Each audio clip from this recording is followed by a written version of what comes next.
Keynesianism, Chapter 11, Keynesianism, Monetarism, and the Crisis of the State. The Brief Triumph of Keynesianism.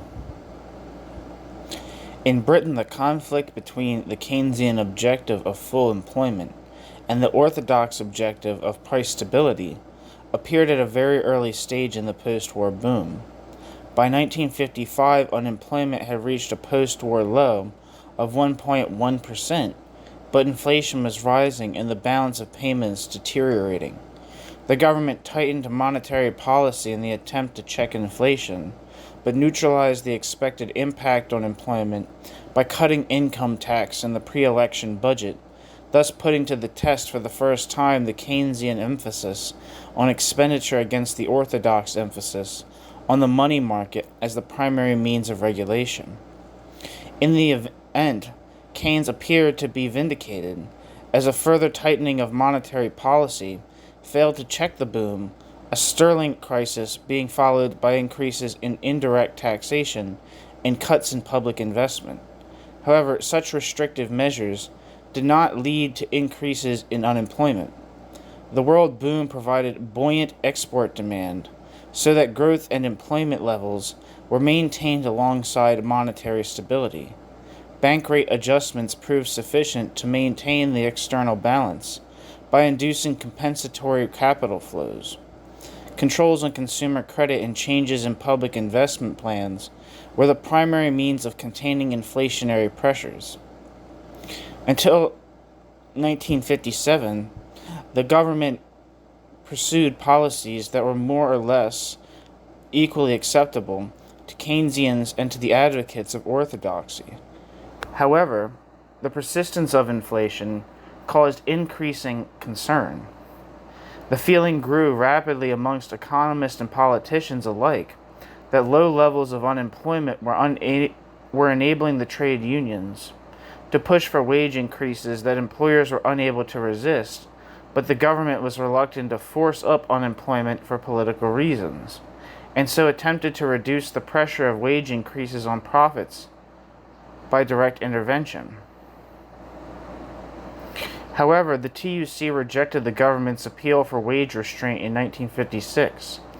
Attempts over the next 2 years by employers with strong government encouragement, and the government itself to resist attempts over the next 2 years by employers with strong government encouragement and the government itself to resist pay claims led to a wave of industrial disputes throughout the public and private sector, so that the government rapidly backed away from attempting to hold back wages by a frontal assault on the trade unions. However, a run on the pound in the autumn of 1957, partly caused by suspicions that Britain would allow the pound to float to compensate for domestic inflation, brought the issue to a head. Thornycroft, who became Chancellor in January 1957, believed that the remedy for inflation was monetary restraint and established the Radcliffe Committee on the working of the monetary system, which Thornycroft expected to vindicate his views and provide an answer to the political problem of bringing bank credit under effective control. While waiting for the committee to report, he established a council on prices, productivity, and incomes to explore the relation between wages and inflation. The council reported in 1958 that wage increases were caused primarily by trade unions, who were able to exploit high levels of employment to exert their power, and consequently that a wage freeze was a desirable counter-inflationary policy, but that higher levels of unemployment might be required to achieve it. However, the autumn crisis led Thornycroft to anticipate both reports, based on his conviction that only sound monetary policies could contain inflation. If public expenditure and bank credit were not allowed to increase, attempts by employers to compensate for wage increases by raising prices would merely reduce demand and so employment. Thus, the burden would be placed on the trade unions, who would have to choose between exorbitant wage demands and full employment. Thornycroft accordingly increased the bank rate to 7%, which had an immediate impact on confidence and relieved the pressure on the pound, although it did not restrict the growth of the money supply. However, when he attempted to stabilize public expenditure to regain control of the money supply, the Prime Minister, Harold Macmillan, overruled him, and Thornycroft, along with his junior ministers, resigned. Macmillan had been an early convert to Keynesianism, but more importantly, Macmillan was a supreme pragmatist. Keynesian policies were not dictated by theoretical principles, but by political expediency. The episode marked the political triumph of the Keynesian commitment to full employment against the orthodox priority of price stability. At first, Keynesianism appeared vindicated by its success. The relief of pressure on the pound, followed by a sharp improvement in the terms of trade that strengthened the balance of payments, permitted the return to full convertibility, and provided scope for more expansionary policies, which were delayed by fears of inflation until the impact of the U.S. recession began to bite. The removal of restrictions on bank advances, consumer credit, and public investment was followed by tax cuts, stimulating the boom that secured the overwhelming victory of the Conservatives in the 1959 election, in which Macmillan's catchphrase, "You've, quote, never had it so good," celebrated the Keynesian victory. The Radcliffe Committee reported just before the election. Although the report considered only the instruments and not the objectives of policy, it turned out to be an ultra-Keynesian manifesto, concluding that the control of bank credit was both unworkable and ineffective, principally because the high liquidity of the banking system prevented the authorities from contracting credit, while the high liquidity and high profits of the corporate sector meant that companies relied little on external finance, so that investment was not sensitive to interest rate changes. The committee therefore recommended a passive monetary policy directed at the rate of interest rather than the money supply, and reliance on fiscal adjustment as the primary instrument of stabilization policy. Although the Radcliffe report sealed the victory of Keynesianism, it also marked the highest point of its advance. The election boom soon ran up against the familiar constraint. The election boom soon ran up against the familiar constraint of the balance of payments, forcing the government to check expansion after the election by means of monetary controls, raising the bank rate, controlling bank lending, and restricting consumer credit. The bank rate rise attracted foreign short-term capital to cover the payment imbalances. But the squeeze on domestic consumption did not lead to the increase in exports predicted by the advocates of deflation. Moreover, speculation against the pound in 1961 precipitated a crisis. Substantial borrowing from European central banks and the IMF bolstered the reserves. But to correct the imbalance, a deflationary budget raised taxes and cut government spending, while bank rate was raised and credit squeezed, and the government imposed a public sector pay freeze. These measures began to bite just as the downturn set in, pushing the economy into a steep recession. It was clear that neither orthodox deflation nor Keynesian expansionism were alone enough to secure sustained growth. Keynesian macroeconomic policies had to be accompanied by more direct intervention to contain inflation and defend the balance of payments. The key to the reconciliation of full employment with monetary stability came increasingly to be seen as a strategy to foster productivity growth, closely associated with a, quote, incomes policy to control wages. The problem of productivity. The British economy had not been growing slowly by historical standards. However, by the mid-1950s, Britain's performance was looking decidedly lackluster by comparison with its European neighbors, while Britain's share of world trade was declining rapidly. One explanation for this failure was the structure of Britain's trading relations. That was the result of Labour's strategy of reconstruction on the basis of the Empire and the Sterling area, confirmed by the Conservatives when they took office. While these had provided the most dynamic markets in the immediate post-war period, a vital source of dollars, the strong movement of the terms of trade against primary products and the resurgence of Western Europe meant that British exports were directed to the slower growth and less sophisticated markets. Well, these have provided the most dynamic markets in the immediate post-war period and a vital source of dollars. The strong movement of the terms of trade against primary products and the resurgence of Western Europe meant that British exports were directed to the slower growing and less sophisticated markets.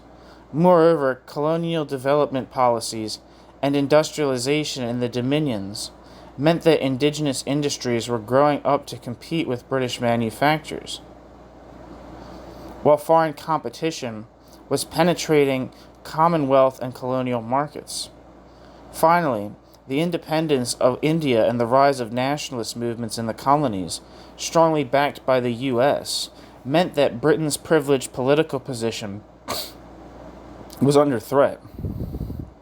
Although the Suez Crisis and the subsequent wave of decolonization marked the decisive political defeat of the old imperialist strategy, it did not immediately lead to a reorientation of Britain's economic strategy.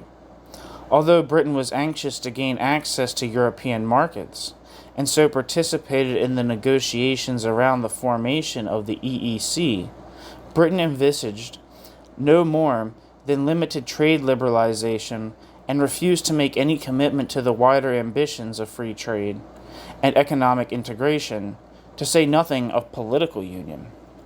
Thus, Britain had not signed the Treaty of Rome that established the EEC.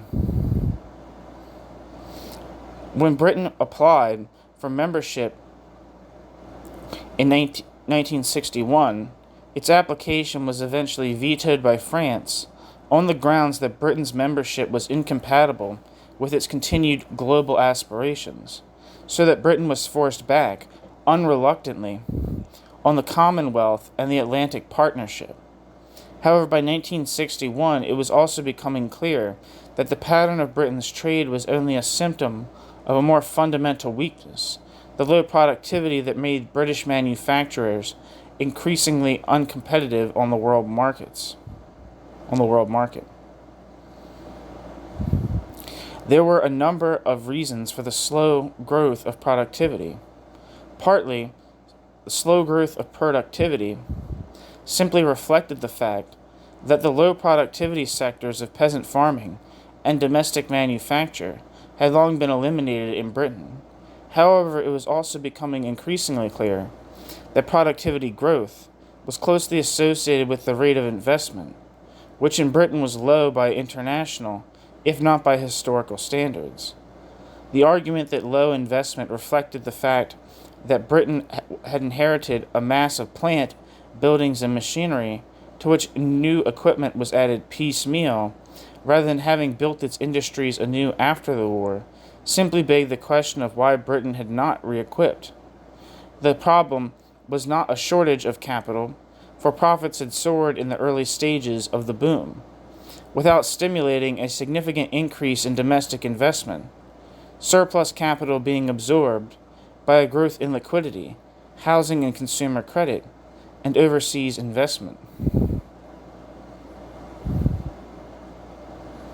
The primary reason for the low rate of investment was that which had lain behind Britain's relative industrial decline since the 1870s.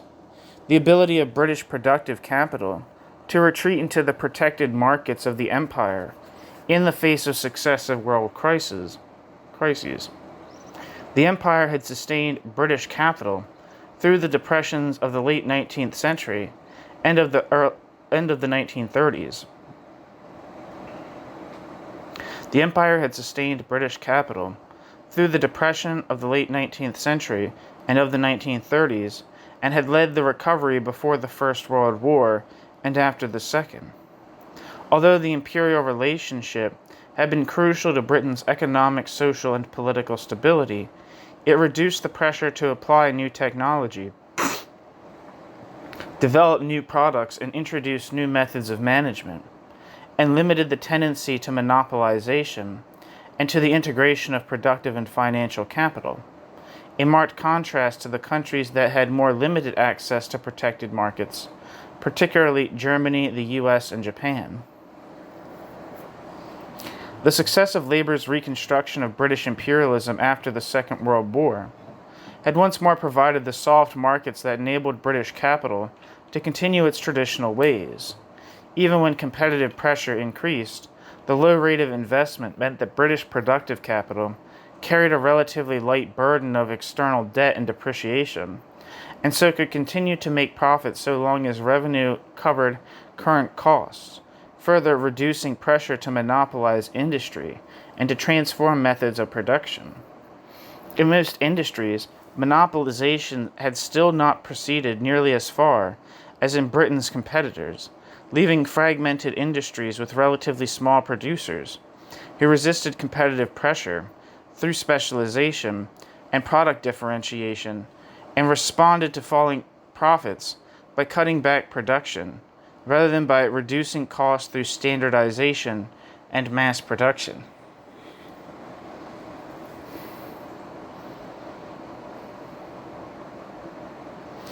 The relative stability of production methods and of corporate organization meant that British companies still often relied on the most primitive methods of management, with little direct managerial control of the production process.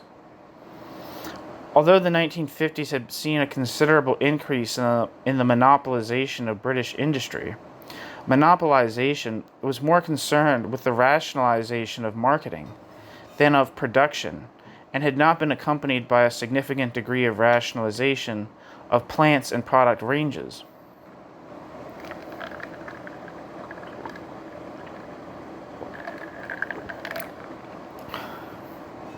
Nor by the widespread adoption of the most advanced methods of production. Meanwhile, indigenous technical advances were largely confined to the military-related sector, which absorbed a very high proportion of research spending, but which was unable to compete with U.S. producers who enjoyed enormous advantages of scale. When competitive pressure finally forced managerial and technical, quote, rationalization on British industry, such rationalization was in the context of stagnant or slowly growing markets, involving the displacement of labor by modern machinery and the erosion of the shop floor workers' control over the production process that had marked archaic forms of production management. The strength of union organization, particularly at plant level, that was a legacy of the war and immediate post-war period, gave workers the power to secure reasonable redundancy payments and to retain an element of control over manning levels, job demarcations, and the intensity of labor, which had long been regarded, particularly by skilled workers, as rights that were not alienated to the employer in the wage bargain, and that workers were reluctant to give up in exchange for wage increases, all too often would immediately be eroded by inflation.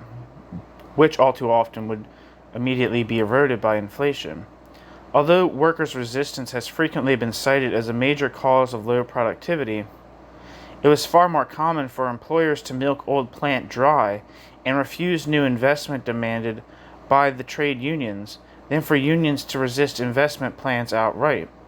However, the ability of workers to prevent the employers from unilaterally dictating the terms of such investment made re-equipment less attractive. It made even many modern plants less productive than their equivalents abroad, where workers had been forced or persuaded by real and sustained wage increases to intensify their labor. The problem of the slow growth of productivity was a problem which appeared directly in the inflationary pressures that resulted from the attempt of the working class to realize Chancellor Butler's invitation in 1954 to, quote, aim to double the standard of living in the next 20 years, end quote.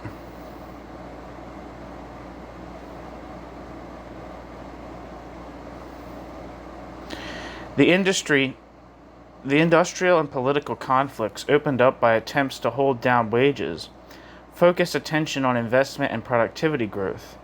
The failure of restrictive domestic policies to lead to the expected rise in exports by relieving the pressure of domestic demand in 1960 finally tipped the balance in favor of Keynesian arguments that sustained domestic growth was the necessary foundation for investment, productivity growth, and rising exports. The problem was now defined as one of securing such growth without running into the balance of payments difficulties that had choked successive recoveries. The, quote, stop-go policies that resulted in the discouraging investment and intensifying the problem of slow productivity growth in a vicious circle of relative decline. The rise of Keynesian interventionism. The initiative in developing the new interventionist strategy was that of the Federation of British Industries, although it met with an enthusiastic response from the Prime Minister, Harold Macmillan. For it was very much along the lines that Macmillan had mapped out 20 years before, and the watchword was, quote, planning. However, the planning envisaged did not involve any significant extension of the power of the state over private capital, but only a closer coordination of the independent investment plans of the private and public sector, in which, as far as the FBI was concerned, the Federation of British Industries, public investment would be more closely tailored to the needs of the private sector. This was Keynesian planning, not socialist or even corporatist planning, aiming to increase the investment by stimulating optimistic expectations. On the other hand, planning envisaged a much greater role for the state in the regulation of wages, the higher rate of growth to be achieved by, quote, indicative planning, reconciling the working class to pay policies that would limit the rate of increase in wages to the rate of growth of productivity, ensuring the stability of prices and profits. The new strategy was embodied in the National Economic Development Council, the National Incomes Commission, and the Public Expenditure Survey Committee. The NEDC,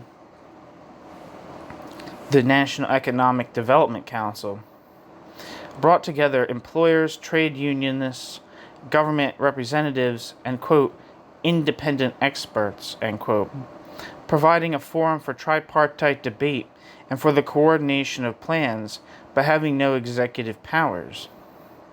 The idea was that the National Economic Development Council would arrive at a consensus as to the expected rate of economic growth. The National Incomes Commission would then promulgate guidelines as to the acceptable rate of pay increases, while the PEC, the Public Expenditure Survey Committee, would subordinate government expenditure plans over a 5-year planning period within the limit of the resources available. The political implementation of this collaborationist strategy presupposed the integration of the trade unions into its consultative apparatuses.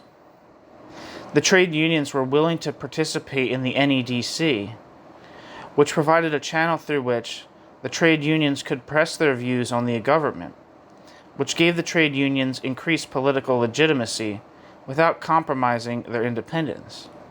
However, the recent pay pause and the low level initially proposed as the guideline for pay increases meant that they would have nothing to do with the National Incomes Commission. Partly in response to such pressure, and partly in a mood of unwarranted optimism, the NEDC projected a rate of growth of GDP of 4%, which provoked similarly ambitious pay claims, and legitimated increased public expenditure plans, fueling the by now traditional pre-election boom. With the NEDC, capital had successfully deflected more radical planning proposals. However, the NEDC system suffered from the weakness that all the participants had an interest in making optimistic projections, while there was no means of realizing such projections. Thus, the planning mechanism institutionalized still further the expansionist tendencies of Keynesianism, without providing any means of significantly increasing the rate of investment to raise output and productivity, while incomes policy institutionalized a generalized expectation of rising wages without regard to the financial standing of the employer. Even where the government had intervened more directly in the restructuring of capital, its success was as limited as its ambition. In the public sector, the nationalized industries suffered a decade of underinvestment. Prices being kept down by subsidy, while rationalization exercises in public and private sectors involved plant closures, the liquidation of excess capacity, and substantial cuts in employment in the old industries of coal, textiles, and the railways, rather than the long overdue program of reinvestment in the new industries that were coming under growing international competition. The positive encouragement to invest amounted to little more than the fiscal incentives that the government restored in 1953, having abolished them in 1951, which were also used to direct investment to regional pockets of high unemployment from 1963.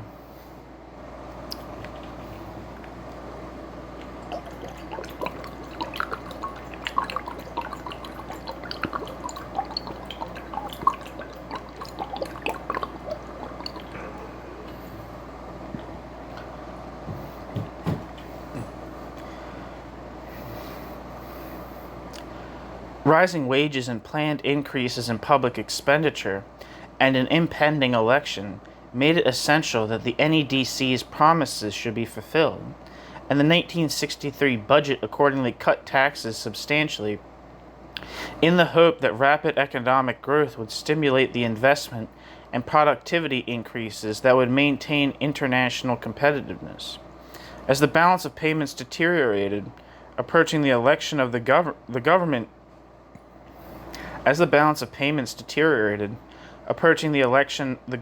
did not check the boom, in the hope that the payments imbalance would be merely a transitional problem that would be remedied once domestic production increased to fill the gap.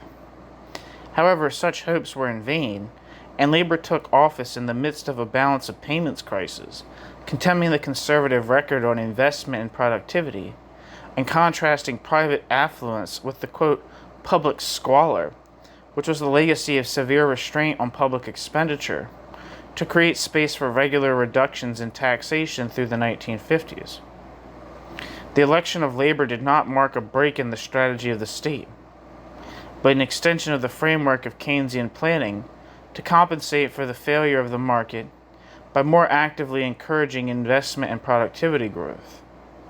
Although the new government envisaged a limited nationalization program, the main thrust of its strategy was, quote, rationalization. The immediate priority of the government was the balance of payments crisis. The government rejected devaluation, which would increase inflationary pressure, while taking some time to have an unpredictable impact on the balance of trade. However, rather than correct the balance of payments by the traditional deflationary measures, the new government imposed import controls and subsidized exports against international protests.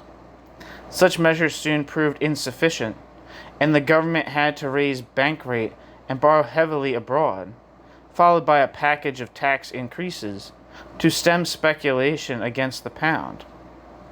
Meanwhile, short-term crisis measures were accompanied by an expansion of the conservatives', quote, planning apparatus. Battalions of economists were drafted into Whitehall. The Department of Economic Affairs was established to counter the Treasury, charged with drawing up an ambitious national plan that sought to put the full weight of the government's authority behind optimistic projections of future prosperity, while the new Ministry of Technology was charged with more direct intervention to sponsor industrial rationalization and technological development, supplemented from 1966 by the Industrial Reorganization Corporation that sponsored monopolization schemes as the basis of anticipated rationalization, and by the increasingly generous provision of subsidies and fiscal incentives for investment. Meanwhile, a major program for the expansion of public education, with a strong emphasis on technical and scientific education, would provide the skilled labor force required by modern technology. Apart from ambitious plans for the modernization of the nationalized factories, Labor's program did not envisage the state direction of investment. The government limited itself to an ideological offensive to instill a growth mentality and to providing infrastructural support and fiscal incentives to investment. Meanwhile, it was recognized that an incomes policy to contain wages within the limits of productivity growth could only be implemented with the cooperation of the trade unions. The quid pro quo offered to the trade unions was higher rates of taxation on profits, against which companies could set investment expenditure, and on rentier incomes, to ensure that increased profits were spent productively. The apparatus of planning that was supposed to coordinate the investment plans of the private and public sector increases in welfare expenditure, particularly in capital spending on the decrepit health service, a continued expansion of the public housing program to make up for the decline in private renting, more generous welfare benefits in line with the expected rise in incomes, and the closer involvement of the trade unions in government. The acceptance of this bargain in the trade union leadership was sealed in a declaration of intent in late 1964, and the establishment of the National Board of Prices and Incomes to review pay claims and price increases in 1965.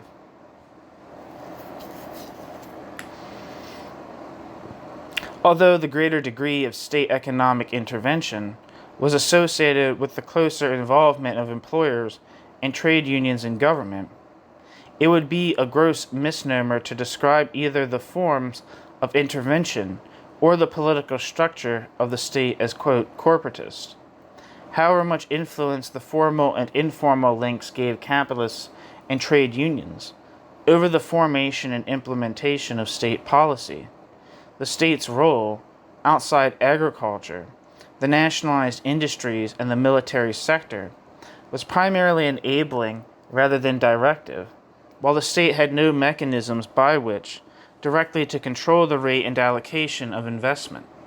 Similarly, administrative power remained firmly in the hands of the executive, subject to the parliamentary authority, while the participation of capitalists and trade unionists on statutory and advisory boards was not on a representative basis, and such bodies had few executive powers. The involvement of capitalists and trade unionists was designed to secure the political and administrative framework for class collaboration within a Keynesian strategy that was very different from the corporatist strategies advocated during the 1930s and implemented under fascist regimes. Thus, growing state intervention took place within the framework of the liberal state form, in which accumulation remained subject to the law of value, imposed by the rule of money, and the law, while the regulation of the reproduction of the working class was achieved through the increasingly pervasive system of social administration and the closer involvement of the government in wage regulation and the system of industrial relations. On the other hand, the proliferation of tripartite bodies and of parallel channels of political representation did provide a framework within which political pressures, primarily from the working class, for the state to develop in a corporatist direction, mounted as Keynesian interventionism came up against its limits. However, such developments would require not only changes in policy, but also fundamental changes in the form of the state, and in the relation between the state and civil society. Any proposals for the state to assume directive powers over capital would provoke strong political resistance from capital in the name of the sovereignty of Parliament, the limitation of administrative discretion, and the freedom of property under the law, reinforced by the economic pressure of an investment strike and capital flight.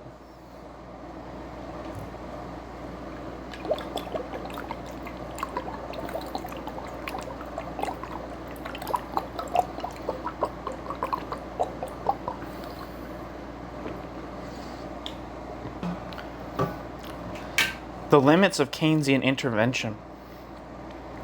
The contradiction inherent in the Keynesian interventionist strategy was that it sought to restore the profitability of capital by developing institutional forms of regulation of the working class, which at the same time strengthened and unified the presentation of working class interest. The trade unions were brought into the planning apparatus not on a sectional basis, but as representatives of the working class as a whole. The expectation of a generalized increase in wages, without regard to the profitability of the employer, was institutionalized in the form of incomes policies. The expectation of a generalized increase in the minimum level of subsistence was institutionalized in collective bargaining over the, quote, social wage. The stability of such forms of regulation depended crucially on the ability of capital and the state to accommodate rising wages and public expenditure by transforming methods of production to meet the challenge of international competition. Where such collaborative forms had been developed on the basis of the relative strength of domestic productive capital, as was largely the case in Austria, Sweden, and in a limited context, Germany, they could provide a framework within which the working class as a whole could be reconciled to the intensification of labor and to substantial structural changes in employment through collaborative incomes policies, quote, manpower planning, restraining schemes, and generous welfare benefits, at least for as long as capital was able to confine the aspirations of the working class within the limits of profitability.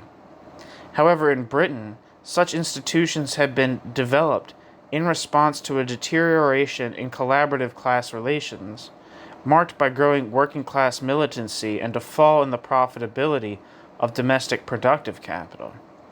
Thus, from its very inception, the institutionalization of the Keynesian class compromise imposed rises in wages and increases in public expenditure that increased the pressure on profits, which was further exacerbated by the deterioration in the terms of trade from the mid-1960s, so undermining the attempt of the state to stimulate investment by encouraging optimistic expectations of profitability on the part of capitalists.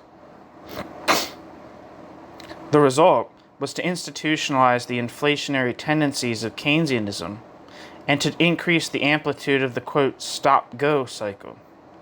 As the state sought to reconcile the conflicting aspirations of capital and the working class, the institutional forms of the Keynesian welfare state appeared increasingly as a barrier to both capital in institutionalizing the resistance of the working class, and the working class in seeking to confine the working class's aspirations within the limits of capital. Thus, the class struggle rapidly developed from a struggle within the institutional forms of the Keynesian welfare state to a struggle over the form of the state itself. Pressure to increase public expenditure and to meet ambitious plans for infrastructural investment was compounded in 1964 by the political need for a government, with a small majority that soon sought re-election, to respond to the pent-up frustrations of earlier pay restraint in the public sector, and to growing dissatisfaction on the part of both the public and public sector workers with the form and scale of provision of public health, housing, education, and welfare.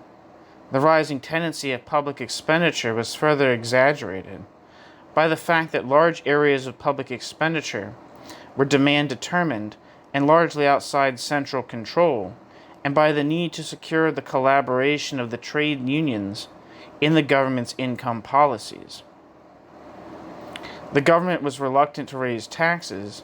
Increasing taxation was both politically unpopular and stimulated higher wage demands, despite the attempt of the government to persuade the working class that rising public expenditure constituted an increase in the, quote, social wage, a claim that lacked conviction since the beneficiaries of increased public expenditure were by and large not those who were called on to meet the costs.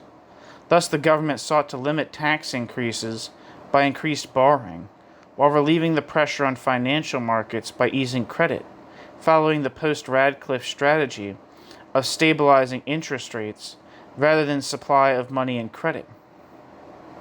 The easing of credit enabled employers to meet wage increases, as the cost of increased indebtedness, in anticipation of being able to restore profitability by raising prices.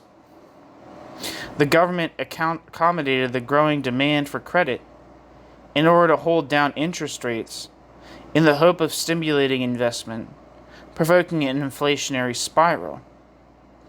Incomes policy had only a limited success in containing inflation, primarily because incomes policy secured the collaboration of trade unions and employers by promising to maintain both real wages and profitability, a reconciliation that Keynesians believed possible to the extent that inflation was merely a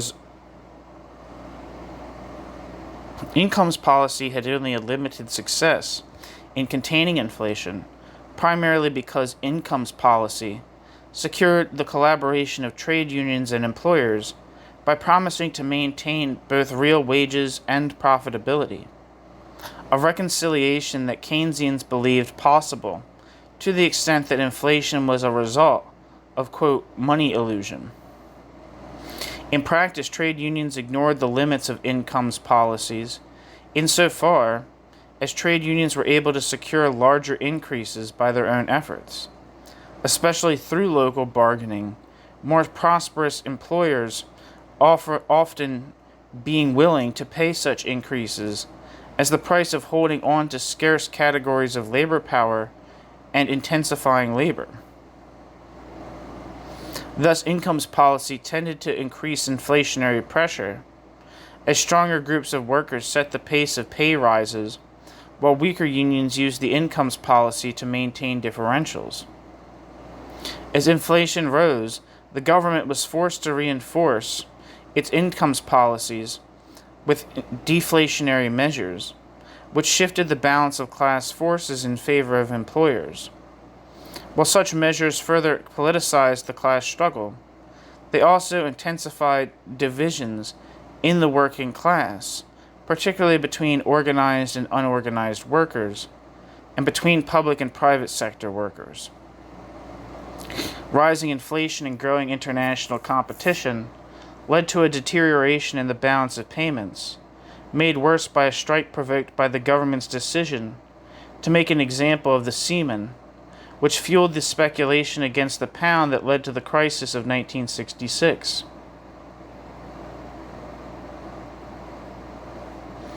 The government again rejected devaluation as a means of restoring confidence in sterling and increasing international competitiveness, although it was becoming clear that the pound was overvalued.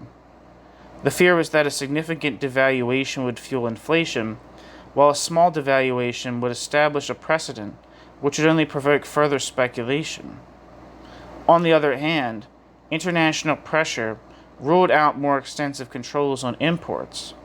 The response to the crisis was therefore a tough deflationary package that increased taxation and cut public expenditure, particularly concentrating on capital spending, which is politically less sensitive than current expenditure, and a blanket wage freeze to be followed after 6 months by, quote, severe restraint. Nevertheless, confidence in sterling was not restored, and a further crisis in 1967, intensified by a bitter dock strike, was met by devaluation, which indeed fueled inflationary pressure, followed by further tax increases and cuts in public expenditure, which forced up unemployment. The framework for the government's macroeconomic policy, after devaluation, was defined by its letters of intent to the IMF in 1967 and 1969, which set targets for domestic credit expansion. These targets did not dictate the form of stabilization policy to be adopted, but these targets did impose a monetary constraint on policy, which implied that the government was committed to pursuing restrictive monetary policies if the government failed to correct inflation and the payments imbalance by other means. Thus, the targets imposed a modern form of the specie flow mechanism as the means of disciplining the government. Although the underlying problem was the lack of competitiveness in the face of the growing overaccumulation of capital on a world scale, the immediate source of the government's difficulties appeared to be inflation, and the immediate cause of inflation appeared to be rising wages. Although the trade union leadership reluctantly agreed to successive incomes policies, particular unions frequently broke ranks, while national agreements were increasingly undermined by unofficial action at a local and even a national level. In the absence of an effective interventionist mechanism for ensuring that productive capital increased investment and raised productivity sufficiently to validate rising wages and public expenditure, incomes policies could only relieve inflationary pressure by forcing down wages. The result was that incomes policies led to a sharp increase in strikes and a growing political confrontation between the organized working class and the state, without having more than a temporary impact on wage inflation.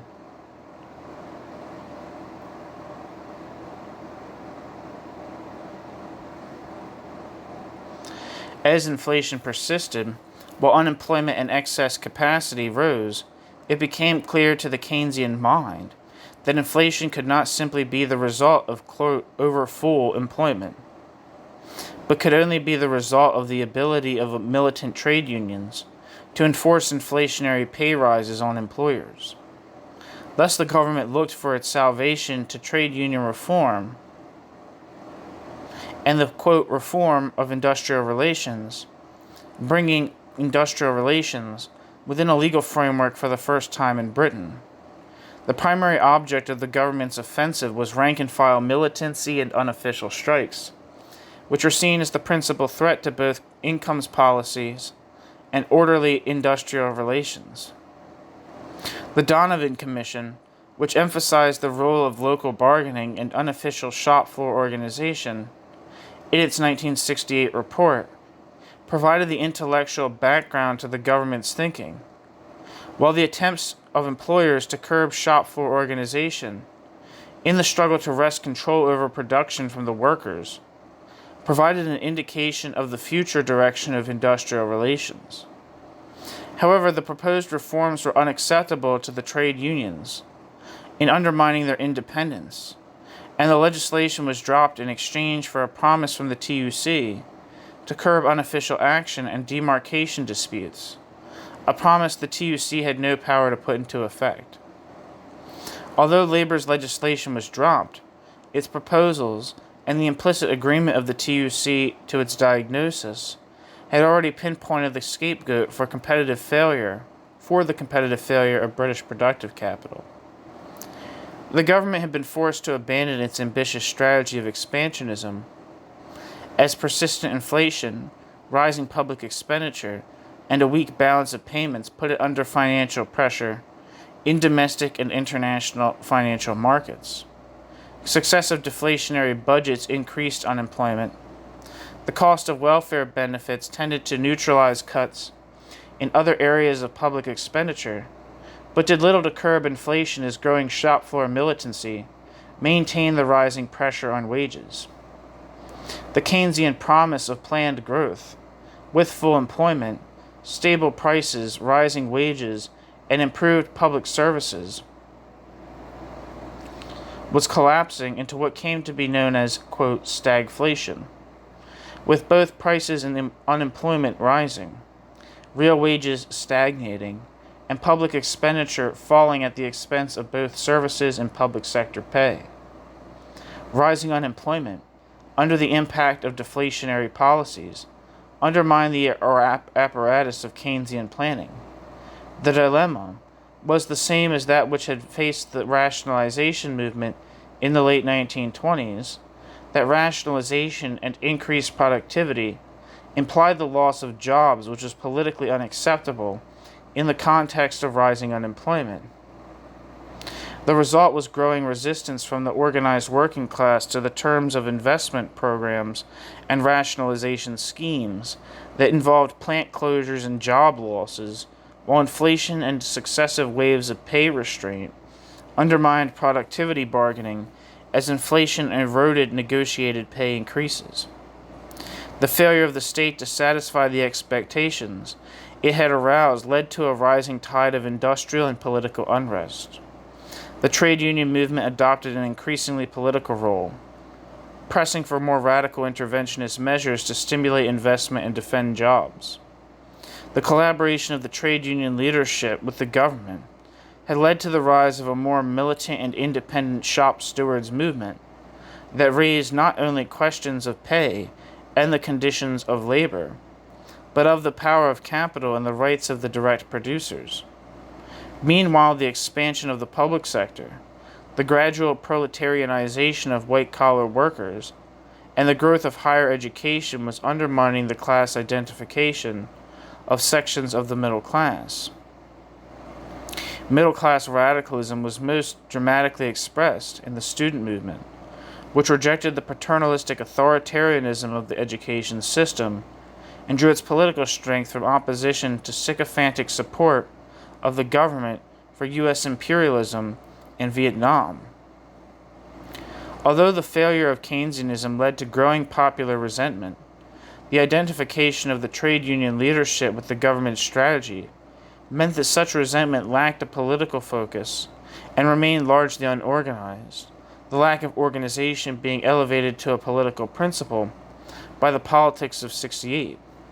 The divisions between the fragmented grassroots trade union and political struggles were reinforced by government policies.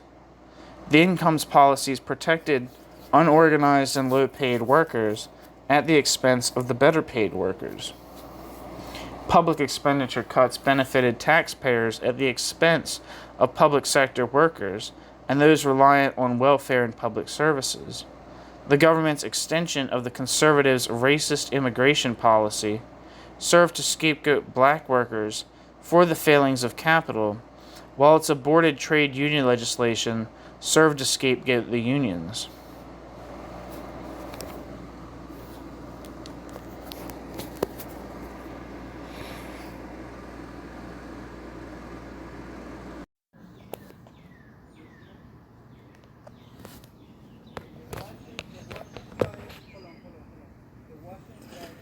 The challenge to Keynesianism.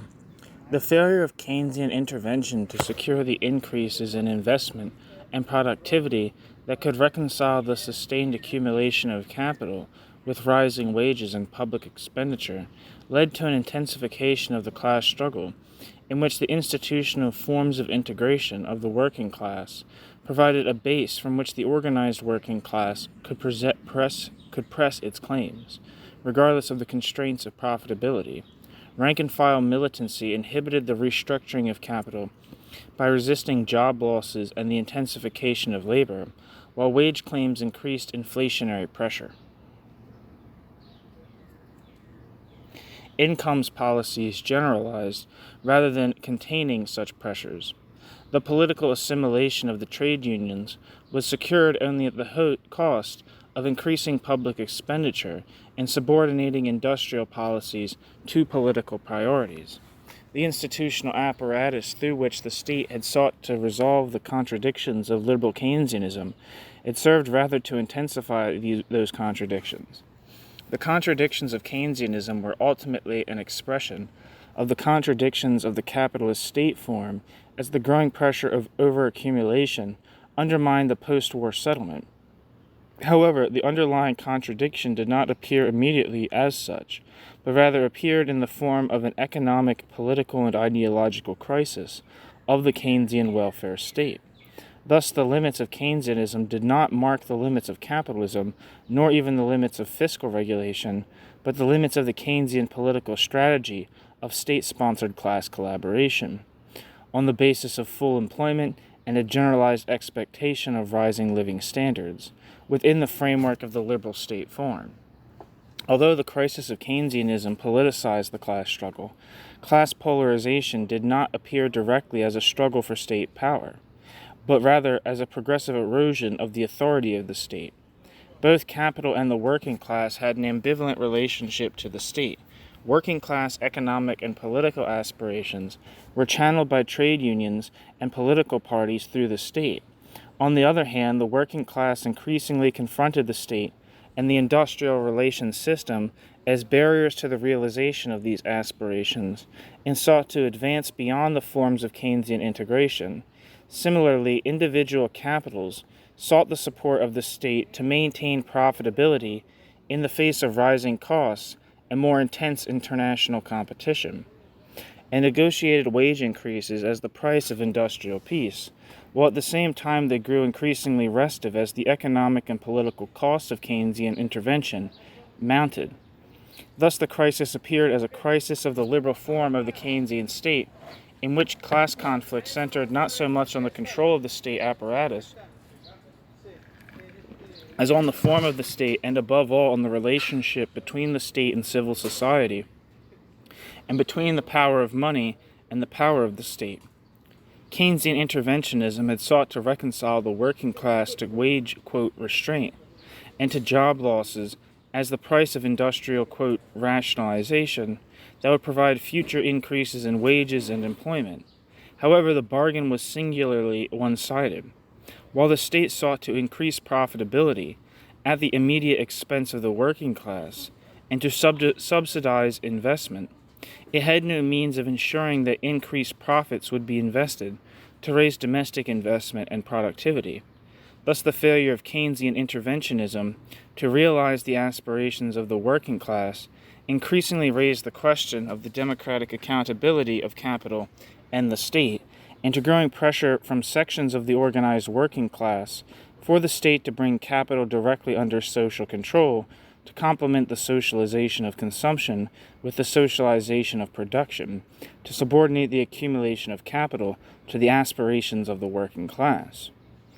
On the other hand, the failure of the state to secure the conditions for sustained accumulation led to growing demands on the part of capital for the subordination of the state to civil society, expressed in the demand for the subordination of the state not to the political rule of capitalists, but to the anonymous power of money. The restoration of the orthodox principles of monetary and fiscal rectitude, and the confinement of the working class within the rule of money and the law would confine the reproduction of both capital and the working class within the limits of profitability by bringing both individual capitals and the working class under the rule of the law of value. The ability of the state to resolve the contradictory pressures to which it was subject was limited not simply by the balance of class forces rooted in civil society, but also by the Keynesian institutional forms that mediated the relation between civil society and the state, and so defined the forms through which the class struggle was expressed politically.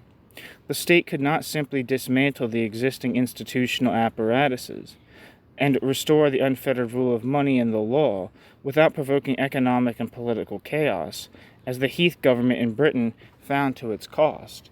Similarly, the 1974 Wilson government found that the fear, however remote, that the state might bring capital under a minimal degree of social control provoked threats of an investment strike, the collapse of the pound, and even open talk of a military or royalist coup.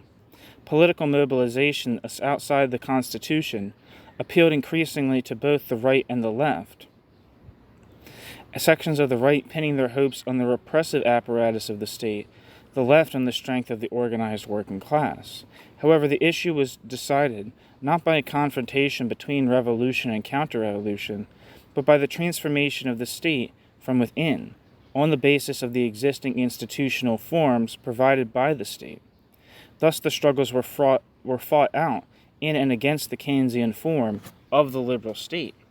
The attempt to contain these conflicts within the Keynesian political and ideological framework led to the progressive disintegration of the political and ideological forms of the Keynesian welfare state through the 1970s and early 1980s.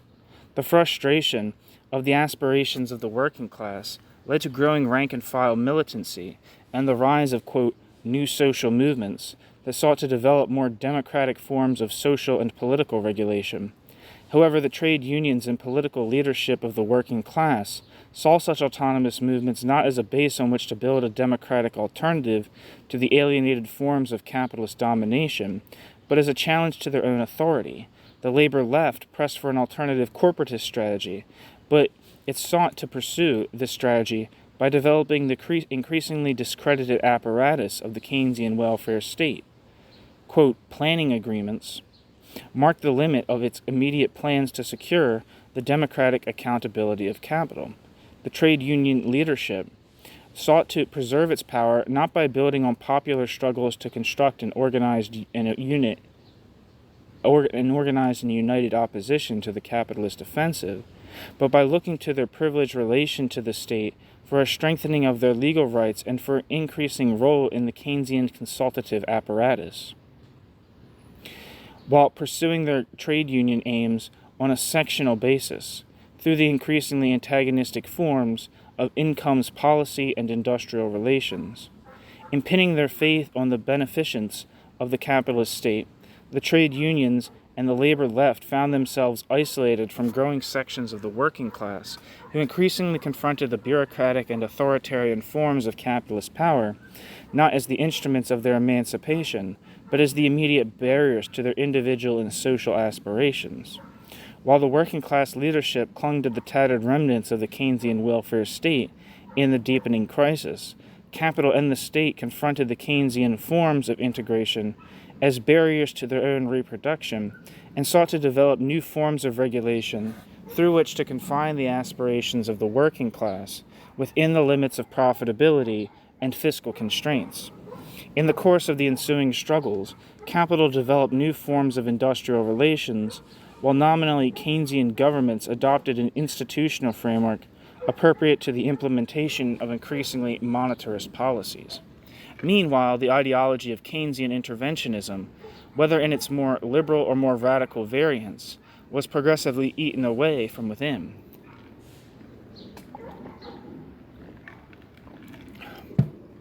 The collapse of Keynesian legitimacy marked a decisive ideological and political defeat for the organized working class and opened the way for the rise of the new right, whose monetarist ideology celebrated the failure of Keynesianism and provided a coherent theoretical justification for policies which had increasingly been forced by circumstance on reluctant governments.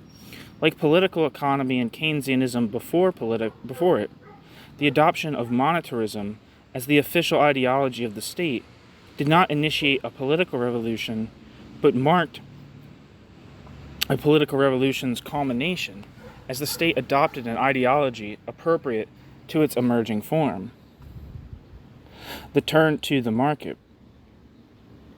The first moves to dismantle the Keynesian interventionist apparatus in Britain were made by the Conservative government elected in 1970. The Conservatives in opposition had abandoned their tentative commitment to Keynesian planning to advocate a return to liberal Keynesianism, making the conquest of inflation their first priority, with entry into the EEC and the abandonment of labor's industrial policy as the means of strengthening market forces, a relaxation of taxation to increase incentives, a disengagement of the state from the system of industrial relations, replacing administrative intervention with legal regulation, and reductions in state expenditure, trade union, quote, reform, and a restrictive monetary policy to curb inflation without recourse to an incomes policy. The government immediately dismantled much of labor's interventionist apparatus and set about the reform of the financial system to increase competition and strengthen the instruments of monetary control. In place of an industrial policy and fiscal regulation, the government planned to use the financial sector as the means of allocating investment funds, and to regulate accumulation by pursuing a more active monetary policy. Under the new regime of, quote, competition and credit control, the control of the money supply would play a more central role in economic policy, while interest rates and the allocation of funds would be determined by competitive market forces.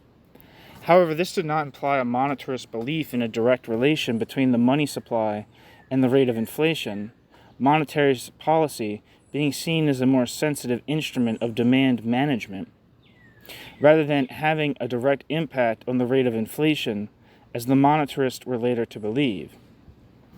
The greater emphasis on monetary policy and on the money supply, rather than interest rates as the indicator of the monetary stance, had already been anticipated by the Labor government. Although targets for the growth of credit had been imposed by the IMF in 1967, their introduction accorded with the thinking of the Bank of England. The interest rate had become an unreliable indicator of the stance of monetary policy in a period of inflation, where, quote, real interest rates diverged from nominal rates. Thus, domestic credit expansion, in the context of fixed exchange rates, or the money supply in the context of the flexible exchange rates that were adopted in the 1970s, became more appropriate indicators of the monetary stance than the interest rate. The balance between fiscal and monetary policy had also been changing. On the one hand, fiscal measures had shown themselves to be a blunt instrument to deal with inflationary pressures, tax increases and expenditures cuts. On the one hand, fiscal measures had shown themselves to be a blunt instrument to deal with inflationary pressures, tax increases and expenditure cuts being politically unpopular and delayed in their effects. On the other hand, the increased indebtedness of the corporate sector made investment and stockholding more sensitive to changes in interest rates and the inevitability of credit. On the other hand, the increased indebtedness of the corporate sector made investment and stockholding more sensitive to changes in interest rates and the availability of credit, while increasing interest rates were very effective in checking speculative investment in stocks, property, and financial assets, and in attracting a capital inflow. Although soaring public expenditure and pressure on financial markets had forced the Labor government to raise taxes, the government had increasingly relied on monetary measures to reinforce its anti-inflationary policies. Higher unemployment, undermining the resistance of trade unions, and tighter credit restricting the ability of employers to borrow to finance wage increases. However, the liquidity of the banking system meant that measures had to take the form of direct controls that were soon evaded.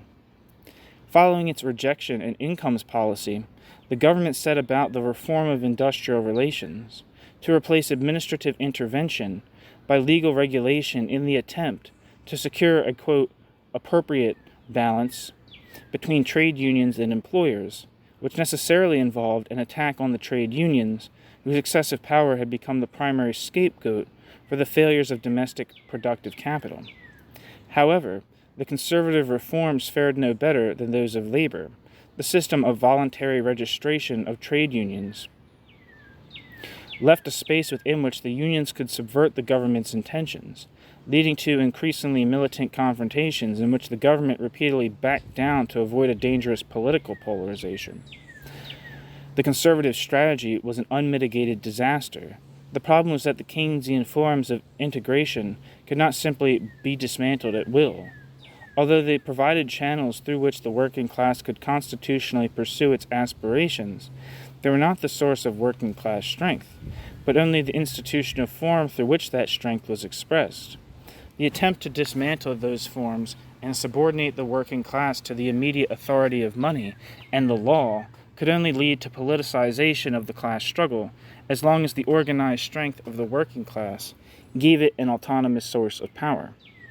The conservatives' failure was compounded by the fact that they sought to dismantle the Keynesian forms of regulation without having developed alternative institutions and policy instruments, so that far from subordinating accumulation and class relations to the rule of money and the law, the government quite simply lost control.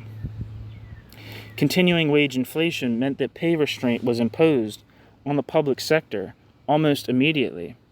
However, the manifest arbitrariness and unfairness of the policy, the lack of any effective means of enforcement, and the failure to offer any quid pro quo for union cooperation meant that the policy was counterproductive, leading to the confrontation with the public sector unions, whose newfound militancy enabled them to break through the policy time and again. Meanwhile, restrictive policies in the face of growing international competition intensified the rise in unemployment and led to a sharp decline in investment, while leading companies in financial difficulty ran to the government for support. Moreover, the instruments of monetary control proved ineffective.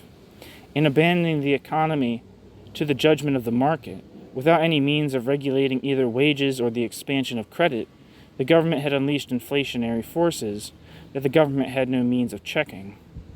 The new strategy introduced from 1971 marked a return to the Keynesian expansionism of the early 1960s. The government hoped that a massive easing of credit and an increase in state expenditure would stimulate investment and enable accumulation to burst through the barriers that had constrained accumulation over the previous decade. The problem of inflation was to be countered not by a restrictive monetary policy, but by a rigorous incomes policy. The hope that low interest rates and easy credit would stimulate investment proved to be a vain hope. The boom, which resulted from the easing of credit, was a boom in consumption, much of which was supplied by imports and in speculative investment in stocks and property. Growing international competition meant that price increases lagged behind money wage increases, further squeezing profits and curtailing domestic investment and expenditure on research and development. Deteriorating domestic prospects led to a massive increase in overseas investment. To take advantage of more favorable opportunities elsewhere, which is not compensated by the increase in foreign investment that sought a base in the UK, from which to take advantage of Britain's entry into the EEC. The outflow of capital, increase in imports, and decline in competitiveness more than offset the positive impact of the world boom on exports. The result was a renewed inflationary surge and a deterioration in the balance of payments, while domestic productive investment stagnated. A sterling crisis in June 1972 indicated what was to come. Rising commodity prices culminated in the massive increase in oil prices in late 1973, only served to intensify the pressure. It soon became clear that restrictive policies would have to be reimposed to restore monetary stability. The restriction of the money supply came to the fore again in late 1972, leading to a rise in interest rates, although it was not until a year later that attempts to control the growth of the money supply were effective, when intervention in the market was abandoned in favor of a return to direct controls. The failure to contain inflation by monetary means meant that the problem of inflation was tackled by a statutory incomes policy, beginning with a blanket freeze. However, the policy failed to prevent wages from rising faster than prices, while it set up escalating confrontations between the government and the trade unions, broadened and deepened by the attempt of the government to subject industrial relations to legal regulation, which brought both the government and the law into disrepute.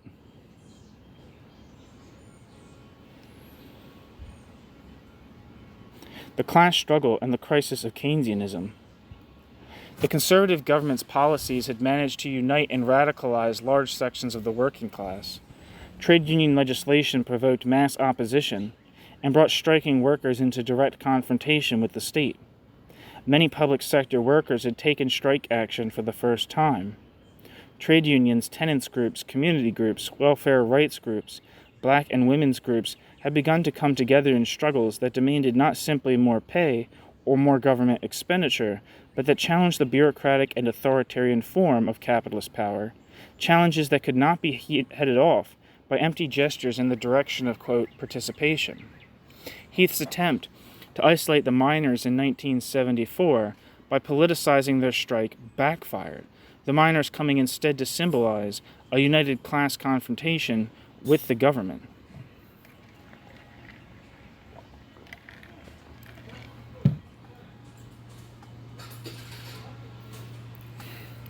In the absence of any realistic alternative, this rising tide of struggle looked primarily to the Labour Party to give political form to this symbolic unity. However, the Labour Party continued to be dominated by the alliance between a bureaucratic, sectional, and economistic trade union leadership and an opportunistic parliamentary leadership who were deeply committed to the existing forms of industrial relations and of the state, and for whom the energy, enthusiasm, and imagination that emerged from the grassroots were as much a threat in opposition as they had been in power. Indeed, the immediate obstacle to the advance of many women and black workers, as of many shop floor workers, was the white male-dominated trade union bureaucracy. The immediate obstacle to the aspirations of many tenants organizations and community groups was bureaucratic labor local authorities. The response of the Labour Party to the growing class struggle was to attempt to demobilize popular militancy and contain popular aspirations within the framework of the Keynesian welfare state by offering a radical Keynesian program promising both a major redistribution of wealth and power and an ambitious plan for state intervention in industry. The trade unions were to be reconciled to wage restraint without a formal incomes policy by a, quote, social contract, according to which the government committed itself to expansionism and redistribution. Planning agreements and selective nationalization would make it possible to secure working class support for an investment-led reflation that would not run into the problems that had beset previous demand-led reflations. For the left, such an industrial policy held out the promise of the democratization of civil society within an increasingly corporatist political framework, although the labor leadership had no intention of permitting such a development. The core of labor's industrial strategy was not particularly radical. Indeed, the degree of intervention envisaged was less than was commonplace in many other capitalist countries. The model was not the Soviet Union, but the dynamic capitalist countries, Austria, Sweden, Germany, and Japan. The policy would certainly have faced technical problems of implementation, since the state lacked the policy instruments, powers, and expertise required to put the strategy into effect. However, the major problems were not technical, but political. The industrial strategy had been pressed on a reluctant labor leadership by the left and included potentially socialist demands for nationalization and workers' participation. The fear that any extension of state intervention would be only a prelude to more radical demands led capital to wage a virulent political campaign against it, even to threaten an investment strike. In fact, no such pressure was necessary. The government took office in the face of a major economic crisis, with a deteriorating balance of payments, worsened by the fall in exports in the world recession, falling profits and investment, and accelerating inflation. Moreover, the government lacked an overall majority, thus the industrial strategy was postponed, as the government's immediate priority was to tackle the economic crisis and build up support for a second election. In place of the industrial strategy and investment-led reflation, the government sought to buy votes and buy off the militancy of its supporters. By introducing expansionary budgets which fulfilled some of its promises of income redistribution, and by conceding substantial public sector pay increases. The effect was, not surprisingly, not to stimulate increases in investment and production, but to lead to accelerating inflation, a further squeeze on profits and investment, and a deteriorating balance of payments. Increases in pay and public expenditure had demobilized the emerging rank-and-file movement. However, the inflationary financing of such increases meant that the price was paid not only by capital, but also by those whose incomes were eroded by inflation. Thus, inflation opened up new divisions and unleashed new political forces that enabled capital and the state to move it onto the offensive as the crisis deepened. Following the second election, the government gave substantial tax concessions to capital and relaxed price controls in the attempt to boost profits and investment. The European Economic Community referendum provided the opportunity for the labor leadership to inflict a comprehensive and decisive defeat on the left, which was driven to defend its industrial strategy not on socialist grounds, but on the grounds of a narrow chauvinism as a strategy for national regeneration. While the British government was still trying to expand the economy, governments elsewhere were imposing deflationary policies in an attempt to eradicate inflation. The result was that soaring inflation in the UK rapidly undermined the competitiveness of domestic production, leading to a collapse in profits, investment and productivity, rising unemployment, and a rapid deterioration in the balance of payments. The government's external financial difficulty was compounded by the problem of financing soaring public expenditure, which more than doubled in 3 years, while prices rose by less than 7% in the face of severely depressed financial markets. Increased domestic borrowing pushed up interest rates and inflated the money supply, while the pound came under growing pressure.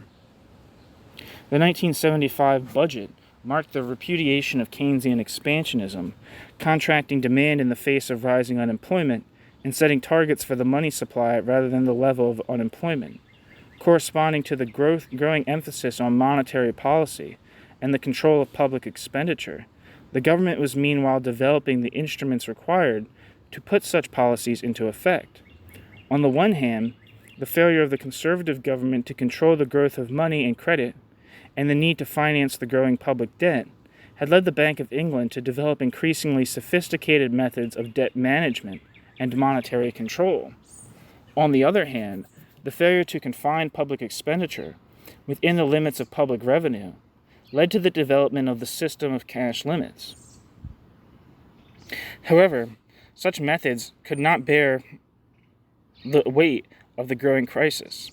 As the situation deteriorated, the government imposed an immediate incomes policy at the end of 1975 with the agreement of the TUC, while the pound was allowed to drift downwards, increasing inflationary pressures, and the control of the money supply brought to the center of the stage in the 1976 budget, followed by public expenditure cuts to reduce the borrowing requirement. The pound continued to slide, despite a massive loan from the International Monetary Fund and foreign central banks, as short-term capital flooded out of sterling.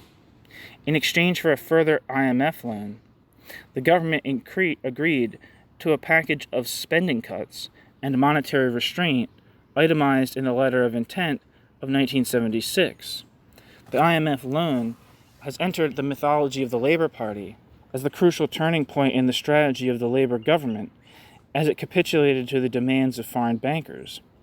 However, the terms of the loan imposed no constraints on the government that it had not already adopted voluntarily. The 1975 budget had already repudiated expansionary solutions.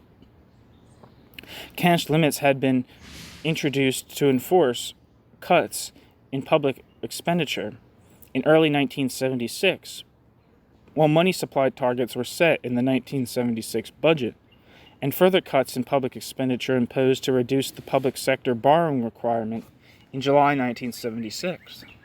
Although the cabinet considered introducing import controls to deal with the crisis, the time for such measures had long passed, for the collapse of the pound could only be averted by securing a loan from the IMF, and IMF lending was inconsistent with the adoption of discriminatory trade measures.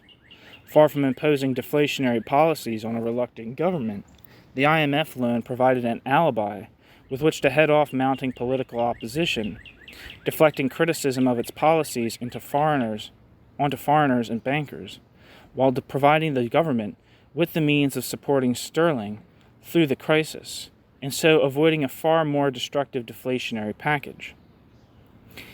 In the event the loan restored confidence in sterling and stabilized financial markets, enabling the government to meet its borrowing requirement with ease and so keep well within the money supply target it had set in the budget.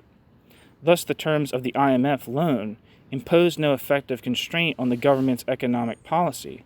It was not the IMF that undermined labor's expansionary strategy, but an increasingly unfavorable international economic situation that arose as labor sought to head off the radical challenge by pursuing inflationary domestic policies in the face of a world recession. The episode of 1974-6 represented the death throes of the Keynesian strategy of class collaboration in Britain. The reflation of 1974-5 was imposed primarily by political pressures, but it finally and conclusively undermined the idea that the level of investment is determined by the level of domestic demand, so that demand management policies could break through the barriers to accumulation. The, quote, new realism,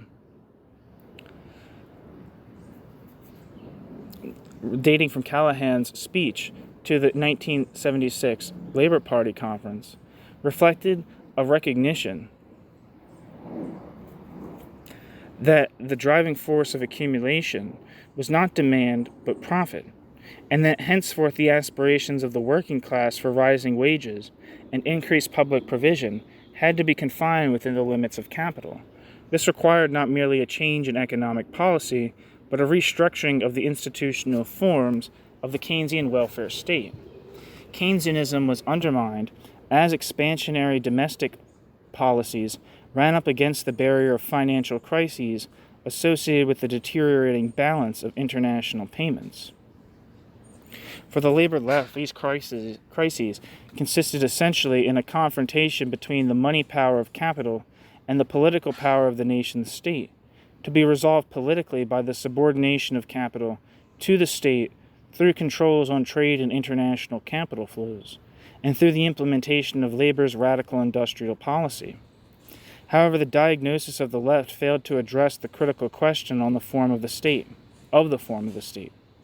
In presuming that the political power of the state could be counterposed to the money power of capital, rather than seeing that the two forms of power were inextricably linked, the left presumed that the capitalist state could rest on some other power than that of capital.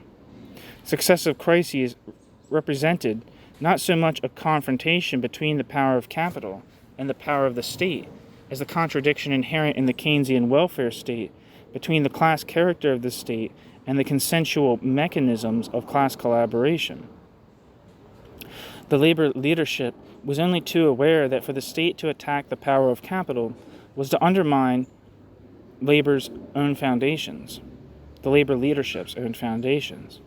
Any attempt to implement the radical strategy of the left would have collapsed in the face of an investment strike and an international and domestic financial crisis. The only alternative to a resolution of the strike on capital's terms was the revolutionary transformation of the state form to reintegrate the state and civil society on the basis of the political mobilization of an organized popular movement that could articulate the democratic aspirations of a united working class, a movement that had begun to emerge in 1974, but that existed in 1976 only in the fantasies of the ultra-left. The crisis of Keynesianism and the rise of monetarism. The 1976 crisis saw the burial of the corporatist strategy of the labor left that had been defeated politically in the European Economic Community referendum. Once the Labor government had abandoned its radical industrial strategy on the grounds of political realism in the face of capitalist opposition, the government had no alternative but to respond to the crisis of 1975-6 by adopting traditional deflationary policies in the attempt to contain inflation so as to restore profitability and the confidence of capital at home and abroad, combined with a, quote, new industrial strategy, end quote, based on the well-tried devices of the NEDC, which I think was the National Economic Development Council, or Congress, probably Council, and its sector working parties.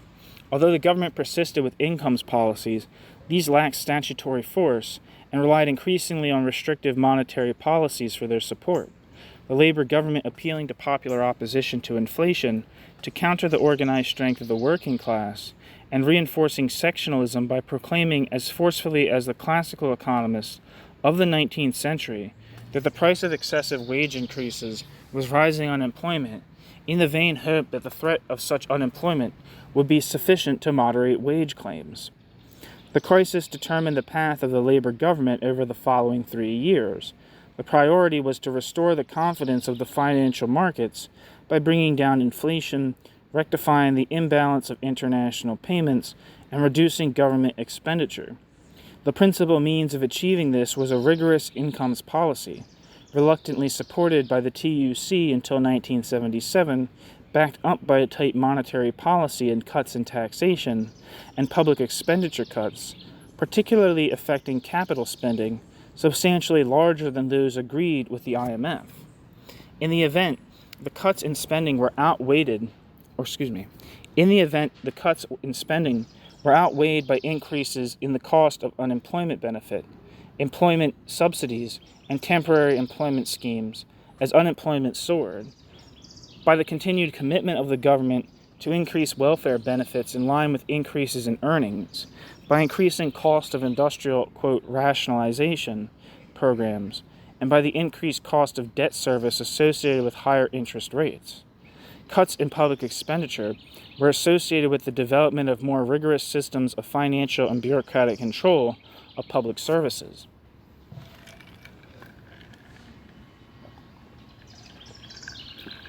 This involved a system of cash limits to control expenditure on public services and the increasingly discriminatory provision of welfare benefits. Cash limits were much more than a mechanism of financial control. Cash limits had fundamental implications for the form of public administration in subordinating political and administrative discretion to the rule of money, ensuring that the provision of services according to centrally determined bureaucratic and political criteria would be confined within rigorously enforced financial constraints, rather than expanding in response to social need expressed at the point of provision. Thus, cash limits ensured that expansion in one branch of provision could only be at the expense of another, and ensured that pay increases would only be secured at the cost of deteriorating services and working conditions, and of cuts in employment, thereby opening up divisions between workers within the public sector and between the producers and consumers of public services.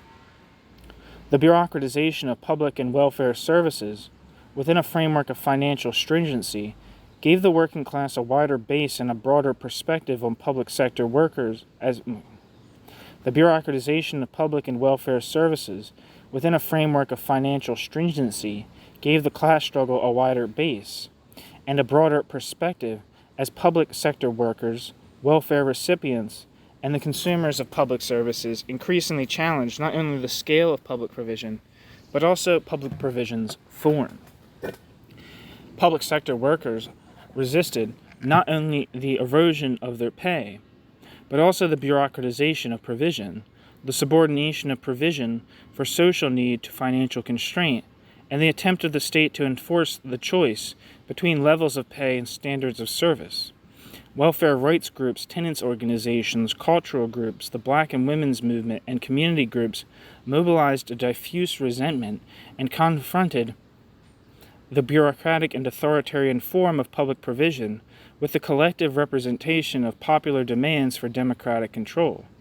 Meanwhile, resistance to redundancies had led to factory occupations, the establishment of cooperatives, schemes to make socially useful products, and growing demands that capital be brought under social control. However, these struggles remained fragmented, lacking a political focus that could unify them around a socialist political program, as the trade unions and the Labor Party, however reluctantly, continued to support the government. Such support was no longer extended in the expectation of any political or economic advance, but out of fear that the return of the conservatives would unleash an unprecedented assault on the trade unions and the welfare state. In its own terms, labor's strategy was not unsuccessful, although a large proportion of the support given to industry was to subsidize the losses of the sectors hardest hit by the crisis. This support was accompanied by a considerable amount of, quote, rationalization and, quote, restructuring that resulted in productivity gains for the plants remaining at the expense of substantial job losses for those made redundant. The share of public expenditure in the national income fell, while the easing of financial markets enabled the government to fund its deficit while remaining within its targets for the money supply. The share of public expenditure in the national income fell, while the easing of financial markets enabled the government to fund its deficit while remaining within its targets for the money supply. Interest rates fell, while incomes policy was dramatically successful in cutting inflation until it broke down in 1978-9, while the balance of payments in sterling were restored to vigor. However, much of the improvement was due to the rising contribution of oil revenues to public finances and the balance of payments, not to say any improvement in the prospects for domestic accumulation or in manufactured exports, despite the recovery of the world economy. As its oil revenues rose, the government allowed the pound to rise to curb inflation, rather than relax its monetary policy to stimulate growth, putting industrial profits under greater pressure as an appreciating pound was combined with rising real interest rates. Thus, industrial profits remained depressed, unemployment kept rising, and domestic investment kept falling. Although foreign investment in Britain rose rapidly, the overseas investment of British companies rose even faster, seeking out opportunities abroad that were conspicuously lacking at home. As world inflation began to rise at the end of the decade, in Britain it rose even faster. Despite restrictive monetary policies and the appreciation of the pound, and the, quote, social contract finally broke down, leading to a massive wave of strikes, particularly in the public sector, in the, quote, winter of discontent. Although the social contract was replaced by a hastily patched up, quote, concordat to present to the electorate, the concordat had neither teeth nor conviction. While the Labour government had acknowledged the failure of Keynesian demand-led strategies, most dramatically in Callaghan's famous speech to the 1976 Labour Party conference. The crisis measures adopted after 1976 showed a new way forward.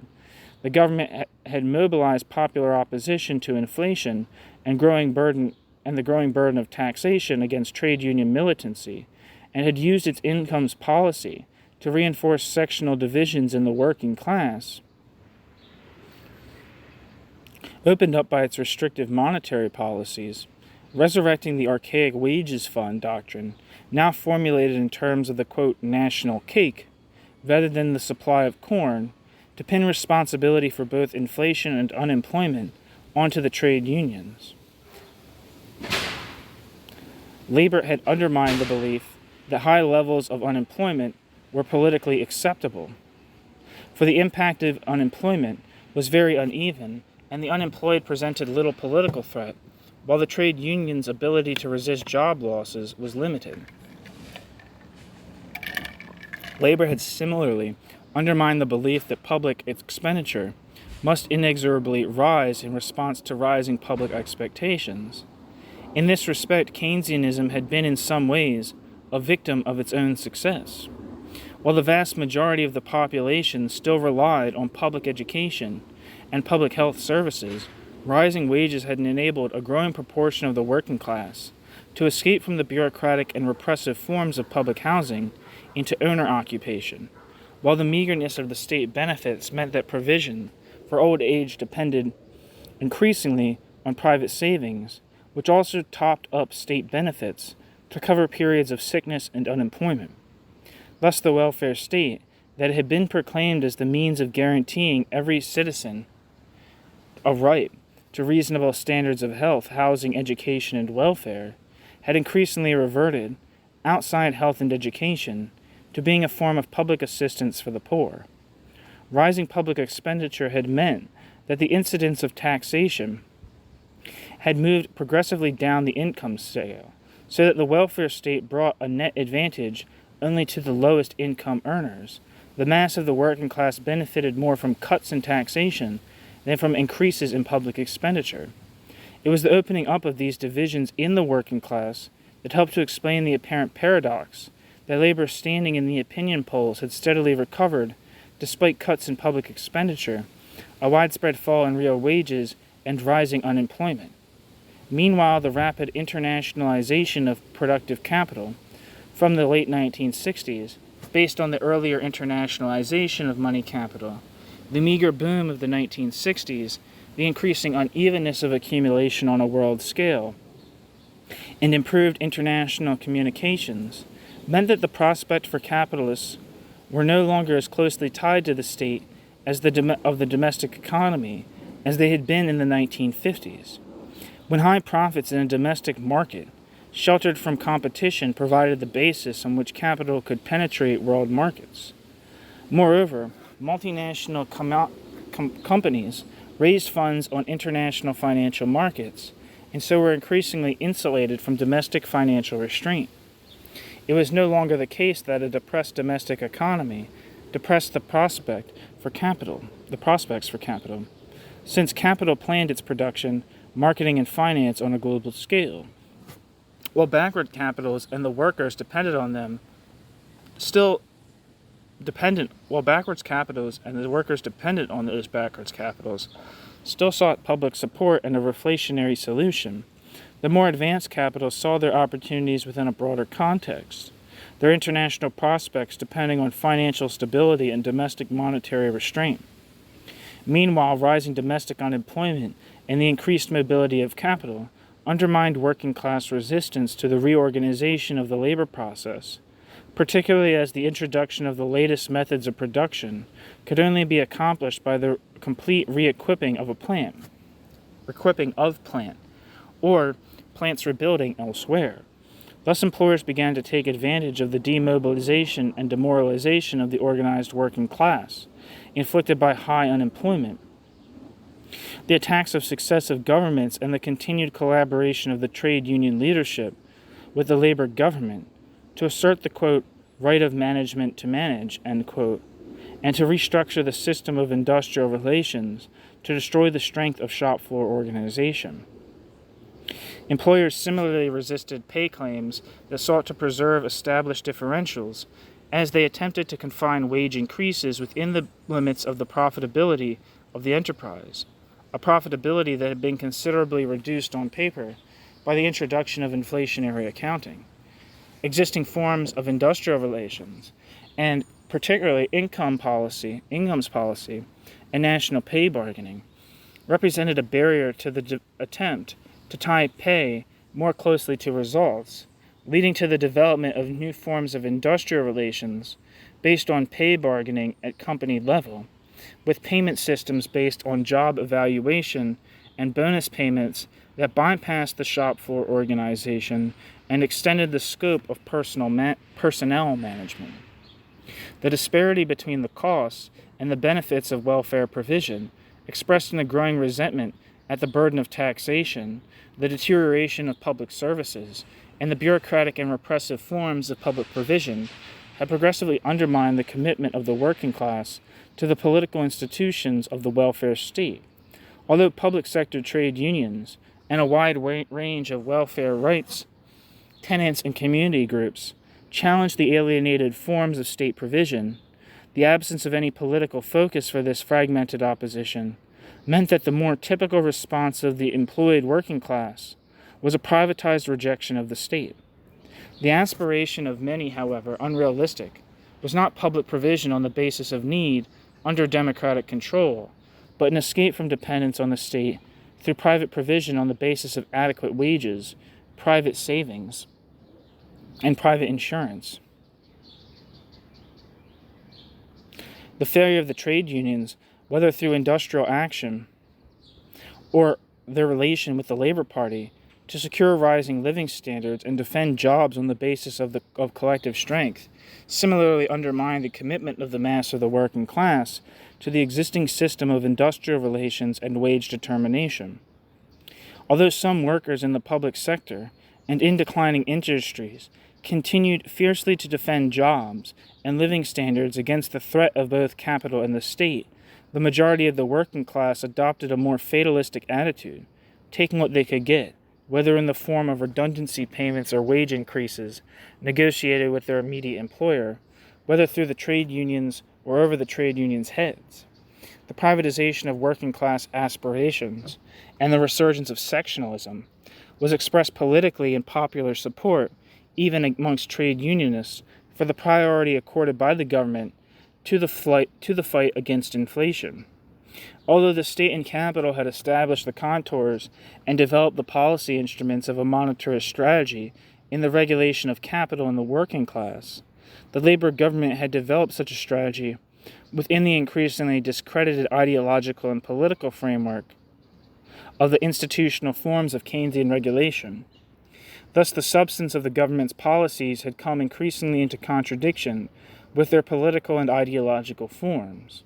The development of the new systems of personnel management, based on the monetary regulation of the working class, continued to be undermined by the government's reliance on incomes policies and its systematic involvement in the regulation of industrial relations, through which the trade unions sought to compensate for the rapid erosion of their organized strength by a growing reliance on the state to check the power of capital, guarantee trade union rights, and defend jobs and living standards.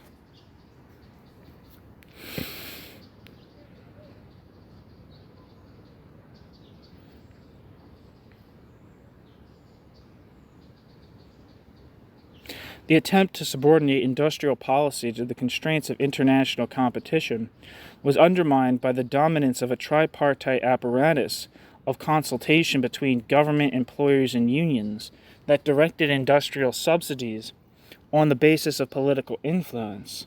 Attempts to subordinate public expenditure to strict financial control were negated by the demand-determined form of most welfare expenditure, by the lack of control over local authority spending, and by the political commitment to raise benefits and improve services in line with the growth of wages expressed in the social contract. The full development of new institutional forms of capitalist regulation could not occur until the Keynesian forms had been not only discredited, but dismantled. The remaining barrier to such a dismantlement was the organized strength of the working class, which was manifested in the, quote, winter of discontent.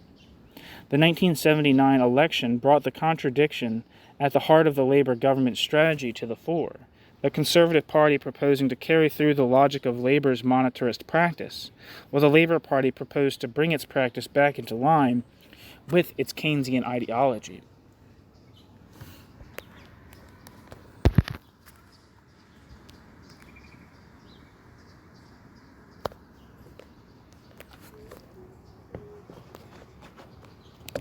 The challenge of monetarism. The conservative turn to monetarism dated from the election of Margaret Thatcher to the leadership in early 1975, anticipating Labor's repudiation of Keynesian expansionism by a matter of months. For Thatcher, the destruction of the power of the trade unions and of the legacy of post-war collectivism had the force of a moral crusade, to be pursued with all the power at the disposal of the state. Thatcher herself was a gut monetarist, her homilies rarely reaching a level of sophistication greater than that of Victorian popular tracts. However, she surrounded herself with advisors who provided the theoretical support for her prejudices, drawing most heavily on the work of Milton Friedman and Friedrich Hayek. The monetarism embraced a range of different theoretical perspectives, whose common theme was that of the need to maintain monetary stability, to ensure the smooth operation of the market and the achievement of a full employment equilibrium. While all monetarists saw price stability as the only means of achieving full employment, and monetary policy as the only means of achieving such stability, They differed as to the appropriate monetary policies to pursue to achieve their goal. International monetarists who had dominated the IMF from the 1960s remained committed to the classical device of fixed exchange rates and the specie flow mechanism, monetary policy addressing not the money supply, which could not be controlled in a regime of fixed exchange rates, but, quote, domestic credit expansion, so that that monetary policy was determined by the state of the balance of international payments.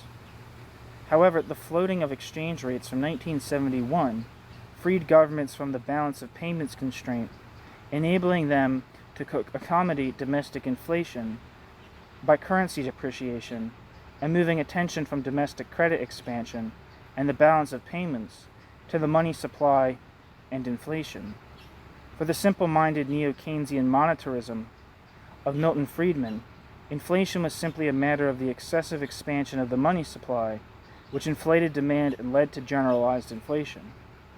Inflationary pressure might be reinforced by the wage demands of trade unions, but it was the government's expansion of the money supply that created the inflationary expectations that led unions to make such demands and made employers willing and able to meet those demands. A gradual reduction in the rate of growth of the money supply would allow expectations to adjust and produce a painless restoration of price stability, while floating exchange rates would ensure that international payments remained in balance. The neo-Austrians had a more sophisticated monetary overaccumulation theory, according to which inflation arose not simply from the expansion of the money supply, but from the disruption of the market and consequent misallocation of resources that resulted from any government control over the money supply, and more generally from any barriers to the operation of the market. The only solution was the short, sharp shock of an immediate restoration of the rule of the market, which either a fixed money supply or a free market in the supply of money. Such a shock would produce bankruptcies and unemployment as overinvestment was liquidated, but the pain would be brief as long as barriers to the market were removed, the rule of the market ensuring a rapid reallocation of resources. Rational expectation theorists did not believe that the government could have any impact on the economy, since its interventions would always be discounted by economic agents. For those theorists, stability of policy was more important than its substance, and attention was more closely focused on state restrictions, on the freedom of the market, than on monetary and fiscal policies. In Britain, it was Friedman's monetarism that initially prevailed, although Hayek's neo-Austrian diagnosis was waiting in the wings. In the United States, a more pragmatic approach was associated with the rise of rational expectations theory and the assault on the state with the market dogmatism of the, quote, supply-siders. Friedman's monetarism provided a smooth transition from Keynesianism. At one level, monetarism was not inconsistent with Keynesianism. The shift in policy emphasis from fiscal to monetary policy in the fine-tuning of the economy had been underway for a long time. Keynesians largely recognized that they had underestimated the significance of monetary policy. The originality of Milton Friedman, trained as a Keynesian, lay in his reassertion of the principles of classical economics within the framework of the neoclassical synthesis, so that he could present his monetarism as a development of Keynesianism based on the modification of Keynes' assumptions about expectations, assumptions that were particularly inappropriate in the context of inflation. However, the implications of this modification were far-reaching. Whereas Keynesian assumptions, which amounted basically to the idea that expectations were based on past experience, led to the conclusion that speculation destabilized the monetary regulation of accumulation. Friedman's assumption that expectations were essentially anticipatory meant that speculation performed a stabilizing role. On this basis, Friedman established the impotence of fiscal policy and the power of monetary regulation. On the one hand, against the Keynesian belief that changes in the money supply would be absorbed by speculative changes in cash balances, stimulated by changes in interest rates with little impact on investment, Friedman argued that changes in interest rates would have a broader impact on spending, not only on investment, but also on consumption, as producers and consumers responded to the revaluation of their assets in the wake of a change in the rate of interest. The implication of the argument was that Keynes was wrong to discredit the classical mechanism of adjustment to full employment, according to which the withdrawal of money from circulation in the form of savings would lead to a fall in the rate of interest, which would in turn stimulate an equivalent increase in consumption and investment. The massive increase in corporate indebtedness and consumer credit since the 1960s meant that stockholding and consumer demand, if not fixed investment, had become more sensitive to changes in the cost and availability of credit. The increasingly speculative character of inflationary booms had given monetary policy much more leverage on domestic economic activity, while the internationalization of capital and the pressure of international competition meant that domestic production and investment had become less sensitive to the state of domestic demand, so that there was some empirical justification for Friedman's hypothesis. On the other hand, where Keynes assumed that consumers would save a fixed proportion of their current incomes, Friedman assumed that spending decisions were related to expected income over a long period, and so would not be sensitive to short-term fluctuations in income, undermining the employment-generating potential of fiscal relaxation. Moreover, spending decisions would be made in the light of anticipated price and tax changes, so that any impact of increased income on spending would be neutralized as soon as consumers discounted future price and tax increases. The stabilizing effect of welfare benefits and the post-war tendency for savings to rise as inflation rose and to fall as price stability was restored gave some empirical support to Friedman's hypothesis. The implication of his argument was that Keynesian fiscal policy had little impact on the level of demand, except insofar as the financing of increased public expenditure involved changes in monetary policy. Increased taxation would be discounted by consumers, while increased borrowing would lead to a rise in interest rates, leading in either case to the direct displacement of private by public spending. If the government sought to neutralize the impact of increased borrowing by easing monetary policy, the increase in private spending induced by the fall in interest rates would soon be neutralized as consumers and investors discounted the resulting inflation. The immediate policy implication of Friedman's argument was that government expenditure policies had little impact on the overall level of demand, but merely displaced the private by public expenditure. The precise impact on private expenditure being determined by the methods used to finance increased public expenditure. This does not imply an objection in principle to a budget deficit, but only to the inflationary financing of the deficit.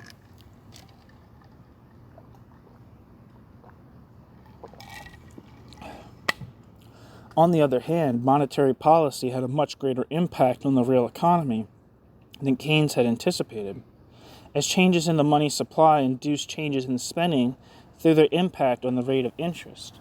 An easing of monetary policy in conditions of unemployment would lead to increases in spending as the rate of interest fell until full employment was reached, thereafter increases in spending being absorbed by inflation. A restrictive policy in the face of inflation would lead to a fall in spending as interest rates rose. However, such a fall would not lead to more than a temporary decline in the level of economic activity, as expectations adjusted to the fall in the rate of inflation. If the money supply grew in line with the growing demand for money, as means of exchange and means of payment, at full employment levels of income, the rate of interest would ensure that full employment was maintained alongside price stability.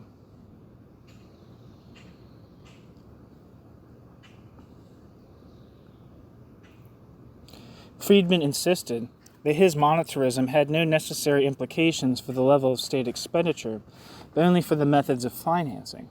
However, Friedman's theory immediately raised the question of the relation between the market and the state in the allocation of resources.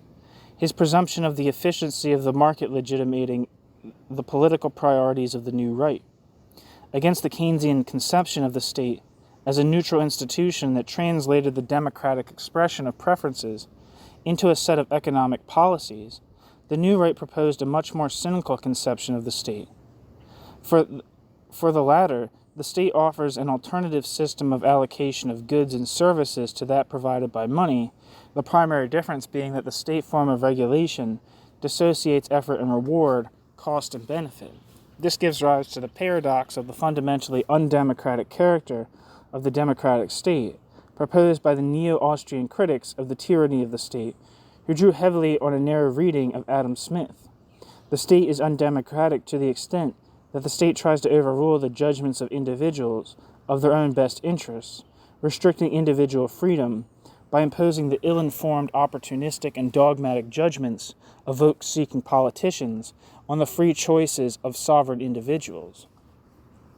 State intervention not only undermines the freedom of the individual to decide how best to allocate his or her resources, but also necessarily undermines the incentive on which the dynamism and efficiency of capitalism depends, so that in the end even the beneficiaries of government, largesse, suffer from the impact of economic decline.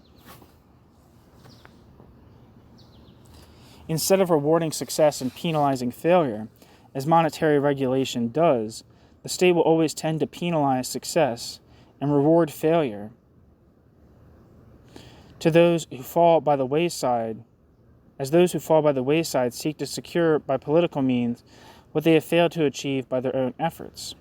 Whether through taxation, public borrowing, or inflation, the state appropriates and redistributes resources according to its own political priorities and to the political pressure to which it is subject.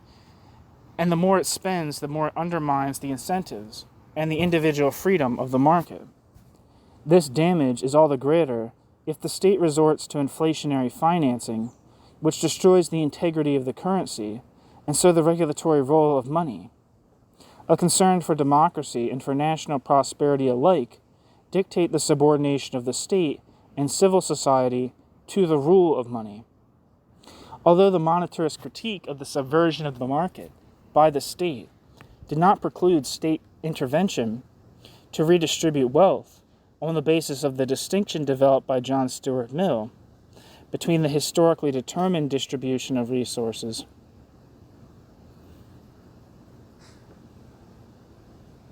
and the market-determined allocation of resources. In practice, the redistribution of private wealth was deemed undesirable, since the redistribution of private wealth undermined the operation of the market by undermining the security of property. Such constraints did not apply, however, to the transformation of public into private property by the redistribution of public assets. Thus, the privatization of such assets became a central plank of the populism of the new right. Yo. There's like a crow flying too close to me. I'm scared. I'm gonna get my eyes packed out.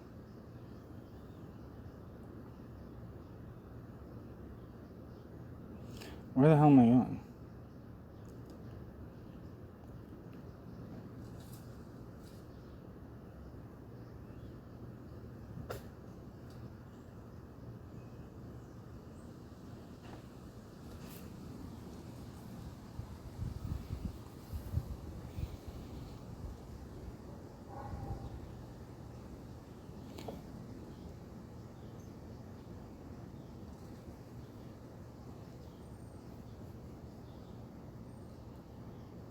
Sorry, this crow is freaking me out.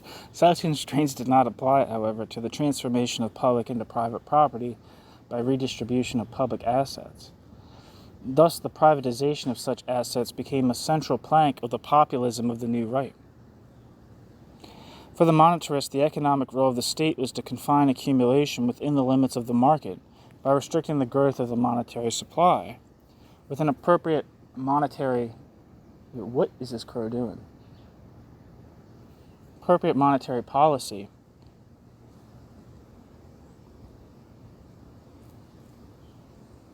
these crows keep like flying. What the hell's going on here? With an appropriate monetary policy, changes in the rate of interest would ensure that full employment was maintained alongside price stability. The monetarists, like the classical economists before them, this crow is keeps flying right at this fucking bunny. What the hell?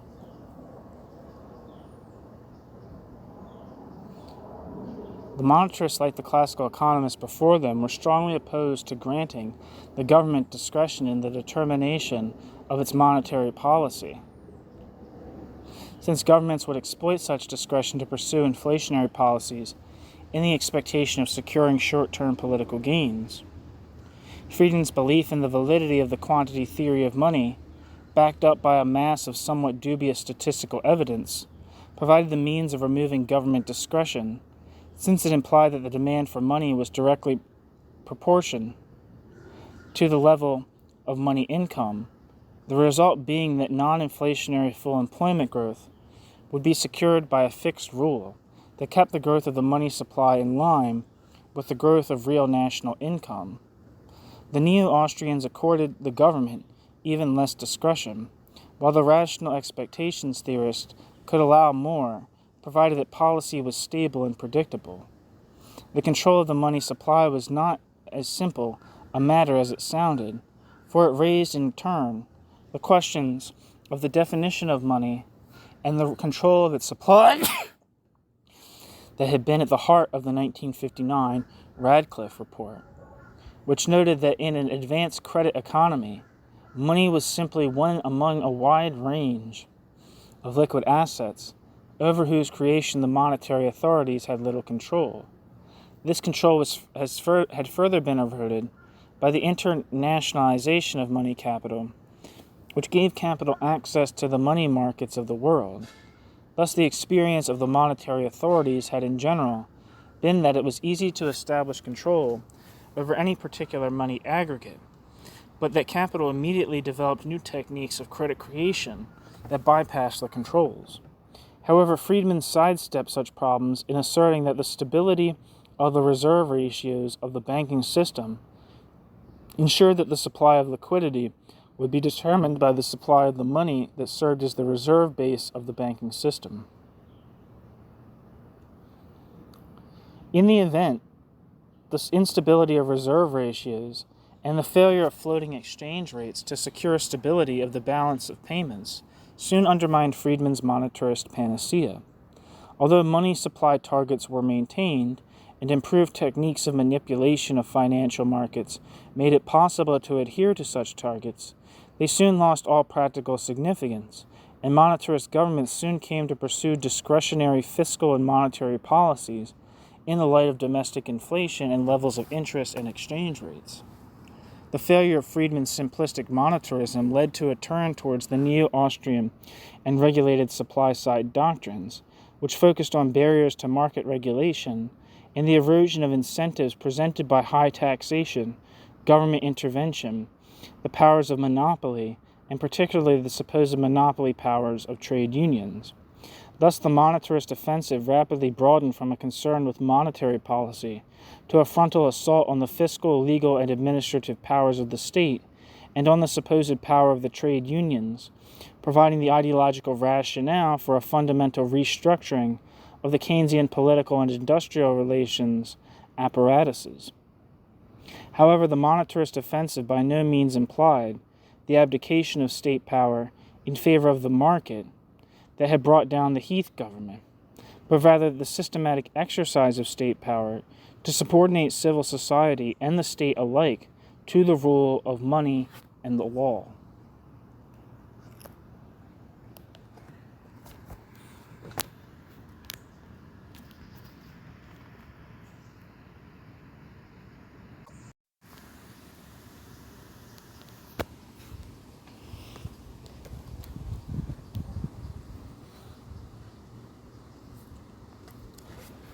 The triumph of monetarism. The debate between monetarism and Keynesianism was not resolved in the seminar room, but on the political stage. The strength of monetarism was not intellectual or analytical, for monetarism did little more than reassert the naive classical faith in the efficiency of the market. The strength of monetarism was ideological, for monetarism could articulate, in however mystified a form, growing popular opposition to the bureaucratic and authoritarian forms of the capitalist state, which the Labor Party had failed to mobilize politically, while providing a theory that could explain the failure of both Keynesianism and militant trade unionism and legitimate the policies that had been forced on reluctant Keynesian governments.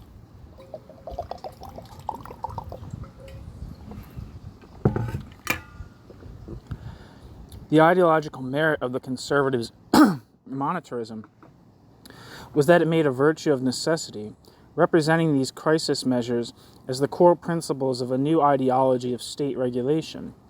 It was not so much its positive merits that gave monetarism its appeal as the manifest failure of Keynesianism. This was articulated in Thatcher's triumphant refrain, quote, "There is no alternative," end quote.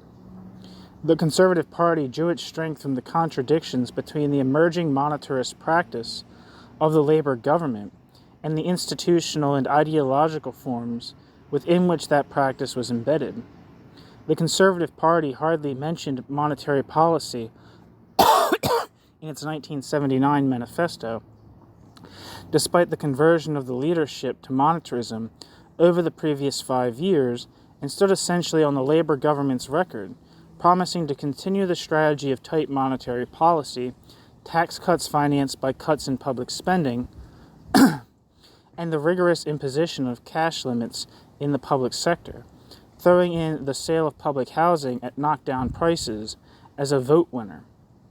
The major difference between the manifesto of the Tories and the practice of Labor was that the Tories promised to remove the barriers that had confronted the attempt of the Labor government to realize this program, the barriers of the discredited institutional forms of Keynesian regulation. Thus, the government intended to rely on the tight control of public spending and a restrictive monetary policy to check wage inflation, allowing the state to withdraw from direct intervention in industrial relations, which would be conducted within the framework of a reformed trade unions law. Similarly, the government proposed to dismantle Labor's apparatus of industrial intervention and return the regulation of accumulation to the tender mercy of the financial markets, which were better able than politicians to judge the viability of an enterprise and its future prospects. Labor, go to the Tories, had failed to follow the logic of its practice through because of its institutional links with the trade unions. Labor, meanwhile, stood not on its record, but on the moderate corporatist program that Labor had comprehensively rejected in practice, the, quote, Concordat, replacing Labor's incomes policy, statutory planning agreements replacing Labor's liberal industrial policy, and import controls replacing deflation in defense of the balance of payments. Given the manifest inconsistencies between its program and its practice, most dramatically symbolized in the militant class struggles of the, quote, winter of discontent, provoked by the government's intransigence, it was hardly surprising that Labor lost the 1979 election.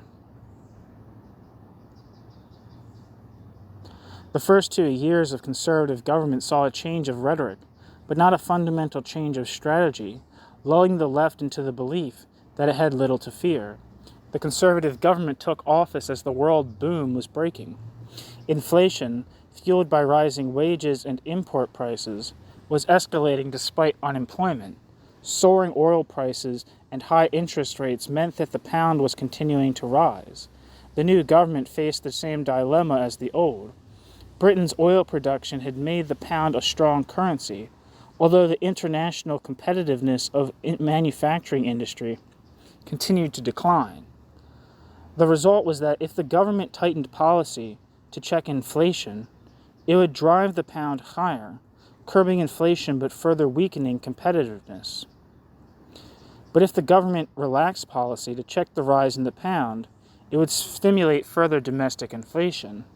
Initially, the new government followed roughly the same policy as the old, although the effects of such a policy in a growing world recession were rather different from its effects in a world boom, its impact on the exchange rate being further exaggerated by the rapid growth in oil revenues.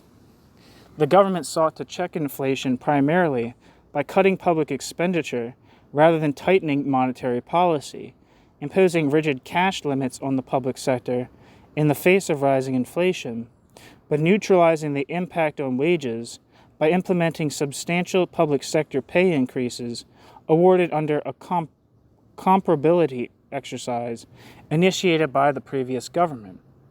A further boost to inflation was provided by a tax reform that slashed income tax but raised VAT.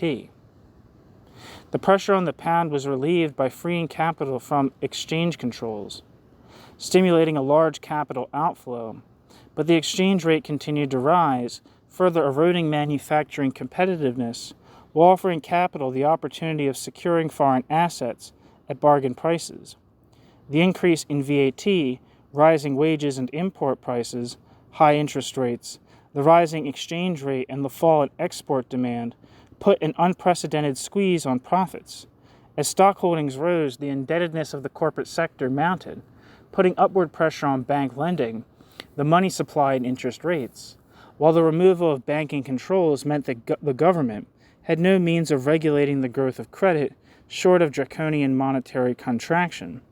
The pressure of financial markets made it difficult for the government to fund its debt, driving interest rates up further. As inflation and unemployment both mounted and profits were slashed, a change of policy was imperative.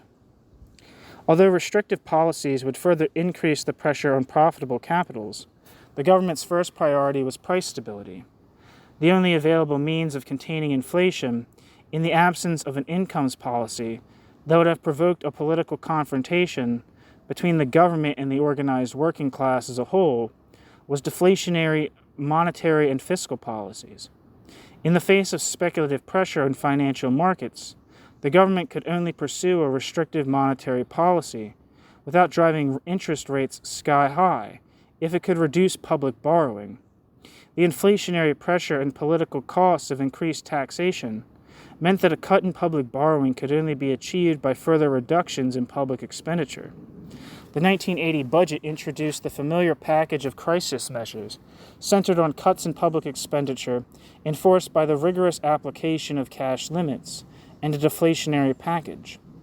The difference in 1980 was that measures which in the past had been the mark of failure were now proclaimed as the centerpiece of strategy regeneration, embodied in the medium-term financial strategy that set limits to the expansion of the money supply and public sector borrowing requirements.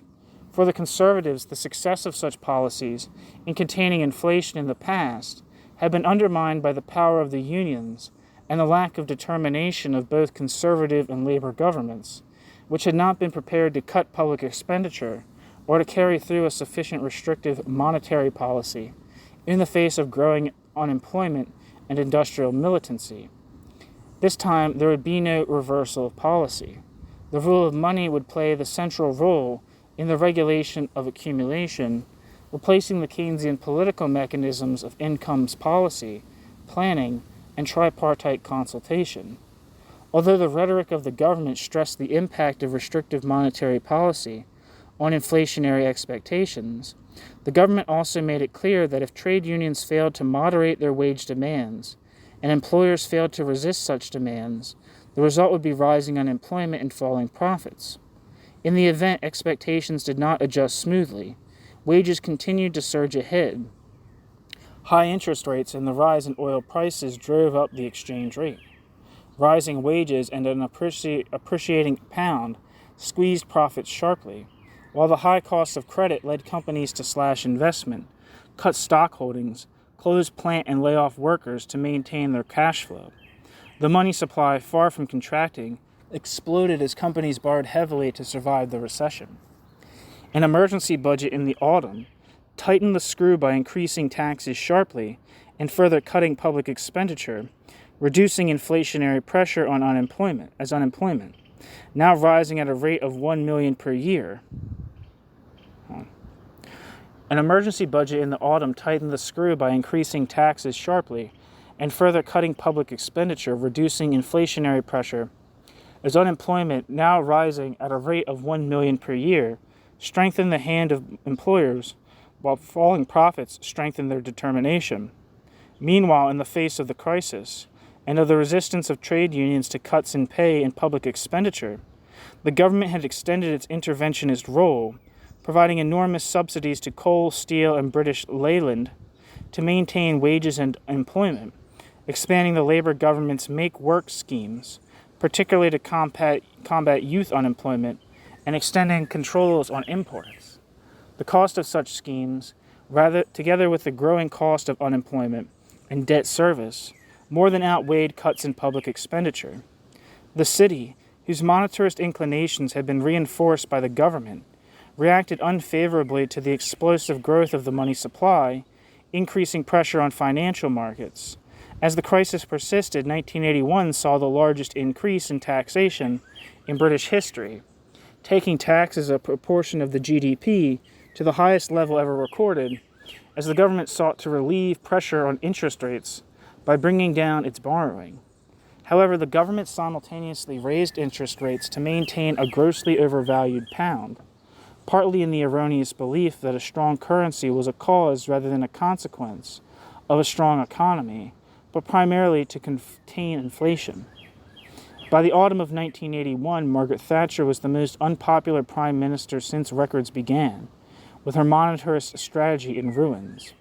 The failure of monetarist economic policies to achieve the miracle cure led to a change in strategy. The 1982 budget effectively abandoned Milton Friedman, raising the supposed inflexible money supply targets and adding the exchange rate as a policy consideration. However, the government did not reverse its policies, as the previous conservative government had done in similar circumstances, but rather proposed to carry them further.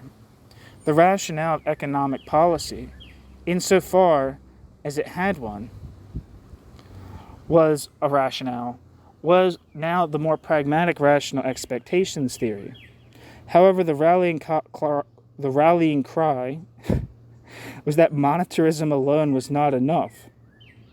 It had to be complemented by the systematic eradication of the institutional forms of Keynesianism and the reconstruction of the state as the means of imposing, with a ruthless impartiality, the rule of money and the law.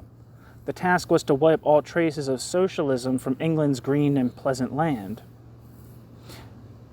I should repeat that sentence. Socialism was in quotation marks.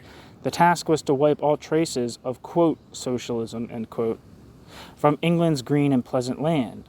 The guide was the neoliberalism of Friedrich Hayek. Inflation was no longer the result of an excessive increase in the money supply, nor unemployment the result of government policies. Inflation and unemployment were now both the result of the excessive power of the trade unions, reinforced by the indiscriminate generosity of the benefit system that subsidized strikers, reduced competition for jobs, and allowed 3 million people to choose unemployment rather than engaging in productive work. Labor had sown the wind. The unions were to reap the whirlwind. For Hayek, the, quote, legalized powers of the unions have become the biggest obstacle to raising the living standards of the working class as a whole. The legalized powers of the unions are the chief cause of the unnecessarily big differences between the best and worst paid workers. The legalized powers of the unions are the prime source of unemployment. The legalized powers of the unions are the main reason for the decline of the British economy in general, end quote. Hayek. The government's approach to the unions was the one aspect of its policy that displayed a systematic approach from the beginning, picking off unions in the public sector one by one and progressively tightening its anti-union laws. The 1980 Act was relatively modest, doing little more than give legal force to the terms of the TUC's concordat with the Labour Party, curtailing the right to strike by withdrawing traditional legal immunities and weakening the, quote, closed shop, end quote, while reducing Social Security benefits payable to strikers and their families. The act provoked a limited response from the TUC, which was hamstrung by its own pacifist rhetoric. The 1982 Act went much further, severely limiting the right of unions to strike and to picket, while the 1984 Act sought to tie the unions down completely by imposing ballots before industrial action. The laws on their own were not sufficient to defeat the trade unions, as the 1970 government had discovered, but the greater willingness of employers to use the law, the draconian penalties imposed on unions who broke the law, the willingness of the judiciary to expedite proceedings against unions and to apply such penalties to the full, the systematic use of the police in support of employers, the more aggressive attitudes of management, the determination of the government to defeat the unions, whatever the cost, provided an environment that was hardly favorable to the pursuit of even the most modest of trade union aims. Although the TUC was committed to imposing the law, in practice its opposition was muted by the devastating consequences of violating the new legislation.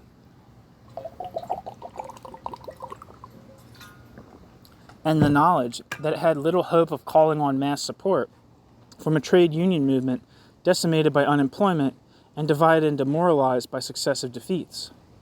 Thus the government was able to pick off individual unions in a systematic campaign that culminated in the defeat of the miners in 1985, in which the TUC and the labor leadership stood aside. The willingness of the unions to act within the law was given a positive thrust by the, quote, new realism, end quote, which involved accommodation with government and employers, while the unions pinned their hopes for improvement not on rebuilding an organized mass movement, but on the election of a labor government. Meanwhile, the government appealed over the heads of the trade union leadership to the members, exploiting the divisions that were a legacy of the demobilization of the rank and file, as the leadership had sought to advance through collaboration with the Labor Party, and expressing in a mystified form the growing disillusionment of the membership with a bureaucratic and increasingly ineffectual trade union leadership. This populist appeal of the government to the mass of the working class reflected and reinforced a parallel transformation in the system of industrial relations, as employers sponsored consultation exercises and continued to develop new forms of personnel management and new payment systems. The attack on the unions provided a scapegoat for the government's own failure and aroused the enthusiasm of its supporters, but it did little for its standing in the polls.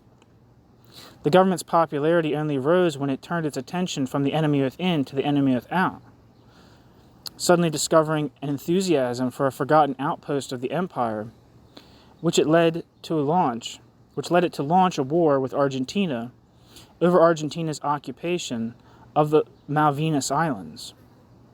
The Labor Party's craven support, reflecting the glory of its own imperialist tradition, which had had its most farcical moment in Harold Wilson's invasion of Anguilla, with a detachment of the Metropolitan Police, only strengthened the government's bloodlust and enabled Margaret Thatcher to raise her approval rating from 36 to 59%, at the modest cost of a couple of thousand lives. By 1983, the worst of the recession had passed on the world economy. By 1983, the worst of the recession had passed, as the world economy moved into the recovery phase of the cycle under the impact of expansionist policies in the United States. Although incomes had barely risen, consumer expenditure surged forward, financed by a fall in personal savings as inflation moderated, and by a rapid growth of consumer credit. The unions were in full retreat. Employers asserted their, quote, right to manage, end quote, and confining wage rises within the limits of profitability. Although the multinational companies had closed plant at an unprecedented rate, the removal of exchange controls and the overvalued pound provided them with the opportunity to acquire overseas assets on very favorable terms, more than making up for the devaluation of capital through the liquidation of unprofitable domestic operations. The new aggressiveness of employers resulted in a sharp fall in wage inflation, while a substantial improvement in the terms of trade and high productivity growth, as outdated plant was scrapped and labor intensified, meant that the government could allow the pound to fall by 14%, relieving the pressure on profits and interest rates, without the fall stimulating renewed inflation. The government had conquered inflation and brought production within the limits of profitability, as the cost of cutting a swath through manufacturing industry and increasing registered unemployment to 3 million. The stabilization of prices, the rapid growth of productivity, and the recovery from 1982, with private sector wages rising once again, enabled the government to present its strategy as a success story.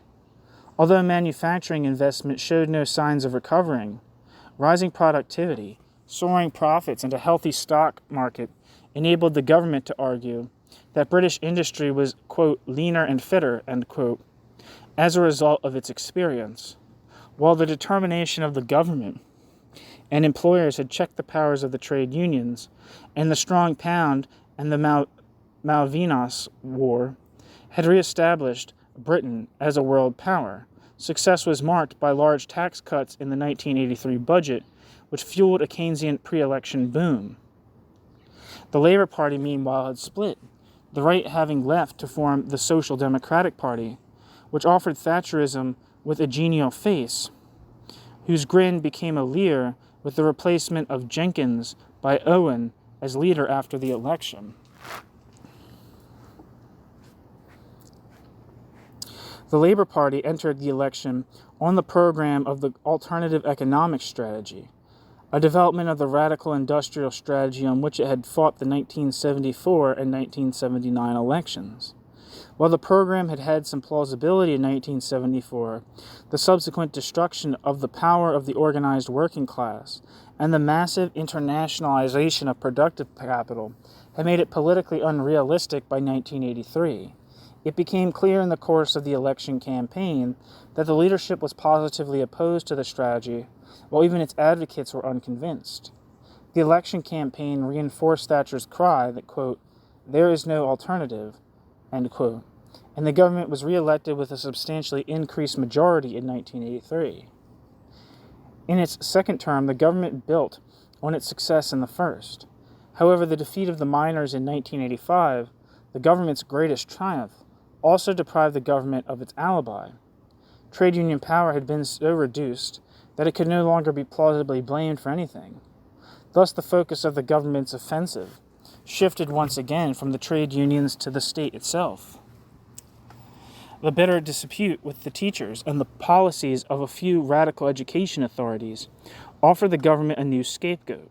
Unemployment and economic decline were no longer the result of Keynesian policies nor of the trade unions, but of the failure of the education system to provide appropriate training, and of the barriers to reform presented by the, quote, educational establishment, end quote. However, the attack on education emerged as a part of a broader offensive against the forms of public provision. Despite the government's anti-state rhetoric, it presided over a steady rise in the level of state expenditure, both absolutely and as a proportion of the gross national product. This is not for want of trying to cut expenditure. The system of cash limits had been reinforced by a drive for, quote, efficiency, which involved the introduction of new forms of administrative and financial control, and the move to privatization and competitive tendering, which was a means of breaking the power of the public sector unions, forcing down wages and intensifying and casualizing labor on an enormous scale. The government also progressively tightened its grip on legal authority spending, which had previously escaped central government control by virtue of the revenue-raising powers of local authorities and the system of block grants. Welfare benefits had squeezed and the subsidization of public housing eliminated, although the savings on the latter were more than neutralized by the increased subsidization of private home ownership. Nevertheless, there were limits to which public expenditure could be reduced by these methods. Although the government defeated the organized opposition of trade unions and local authorities to its policies, the latter were able to mount effective political campaigns in the face of deteriorating public services, which forced the government to commit itself to maintaining standards of provision. Similarly, generalized cuts in welfare benefits provoked widespread electoral dissatisfaction. Meanwhile, the massive increase in unemployment had led to an enormous increase in the cost of welfare provision. Despite the reduction in rates, the increasingly repressive administration of the system and its more selective application, the government was only able to reconcile rising expenditure with its aim of reducing both taxes and public borrowing by selling off public housing and public monopolies.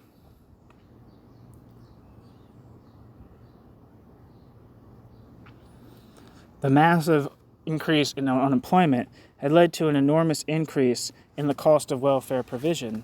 Despite the reduction in rates, the increasingly repressive administration of the system and its more selective application, the government was only able to reconcile rising expenditure with its aim of reducing both taxes and public borrowing by selling off public housing and public monopolies. The attack on public expenditure had not only been directed at the cost, but also at the form of provision. In the area of Social Security, this involved a return to the repressive principles of selectivity and means testing that had lain at the heart of the Poor Law. This was particularly used to force the unemployed onto meek work schemes that increasingly provided cheap labor, particularly to the service sector, under the guise of, quote, training. Elsewhere, the strategy was one of privatization. The privatization of public monopolies was achieved, despite the concerted opposition of the trade unions, with little difficulty.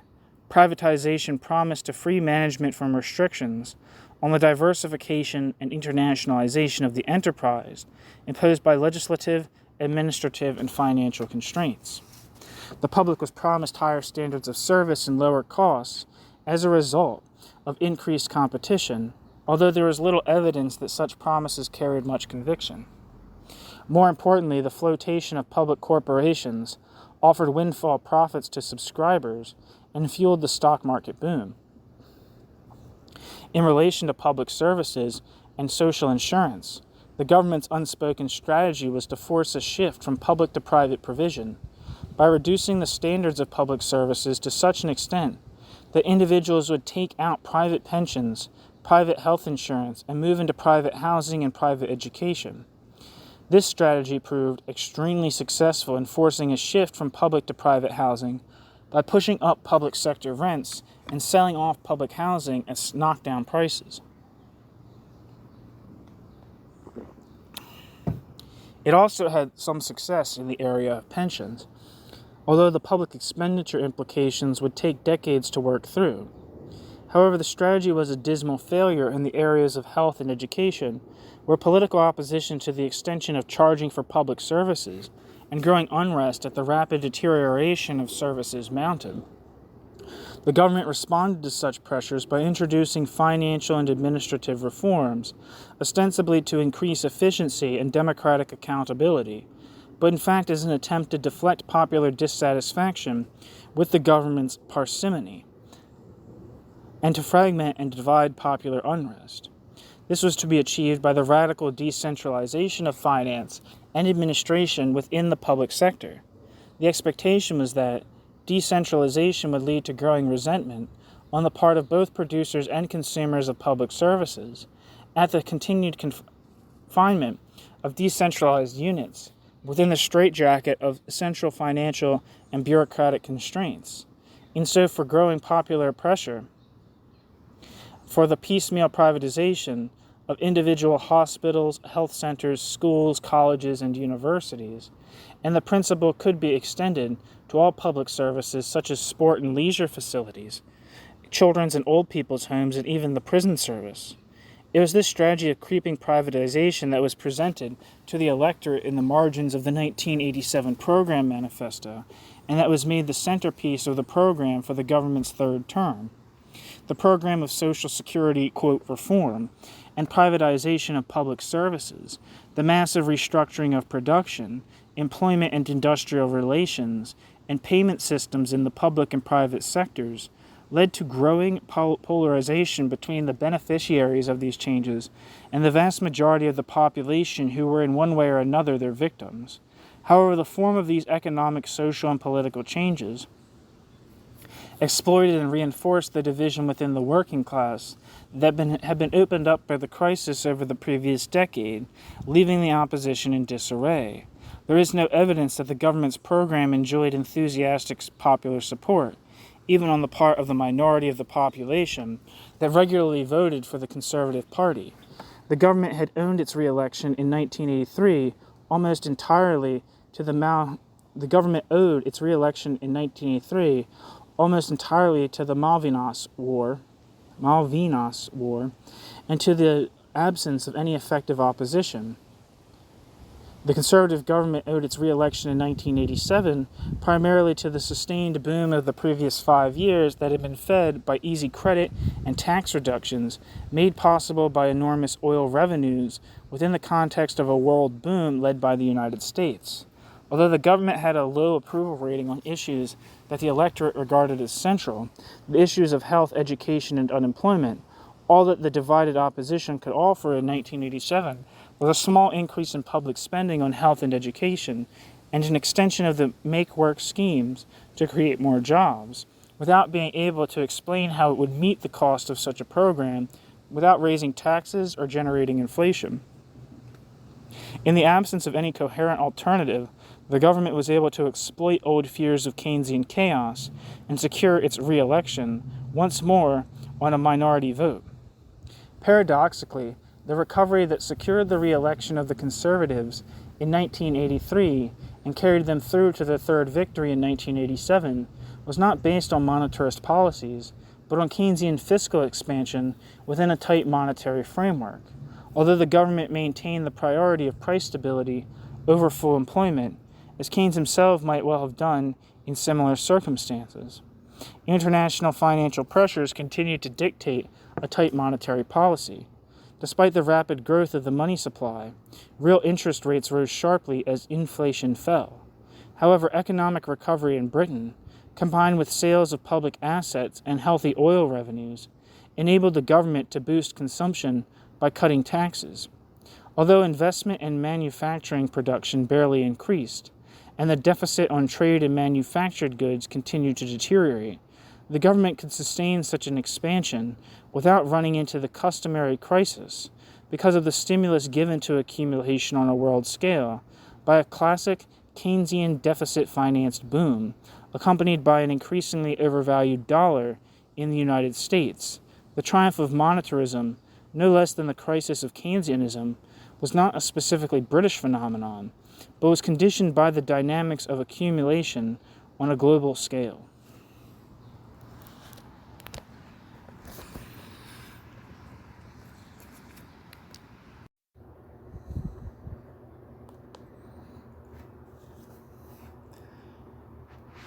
Overaccumulation and the world crisis of Keynesianism.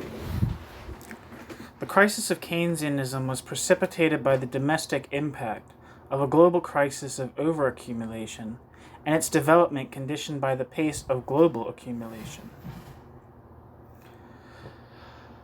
Although the crisis unfolded in different countries with a different rhythm and in the context of different social and political institutions, the different national experiences were determined primarily by the uneven development of capital in the context of the overaccumulation of capital on a world scale. The contradictions of Keynesianism appeared most acutely in Britain, where the systematic socialization of working-class reproduction was combined with increasingly backward domestic productive capital, and an exceptional exposure to foreign capital. But the same contradictions opened up around the world as the pressure of overaccumulation became more acute. Despite the wishful thinking of Keynes and Adam Smith,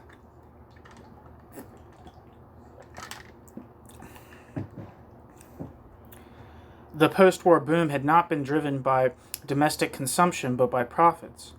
Boom had been initiated by the high domestic profits of the post-war decade and had been sustained to the extent that capital could overcome the barrier of the limited domestic market by conquering world markets on the basis of increases in productivity and the development of new products.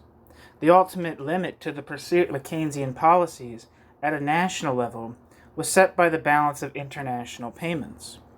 The limit to their pursuit on a world scale was set by the supply of international credit to finance growing payment imbalances. The growth of international liquidity from the 1950s had accommodated imbalances in international payments and increased the latitude available to national governments.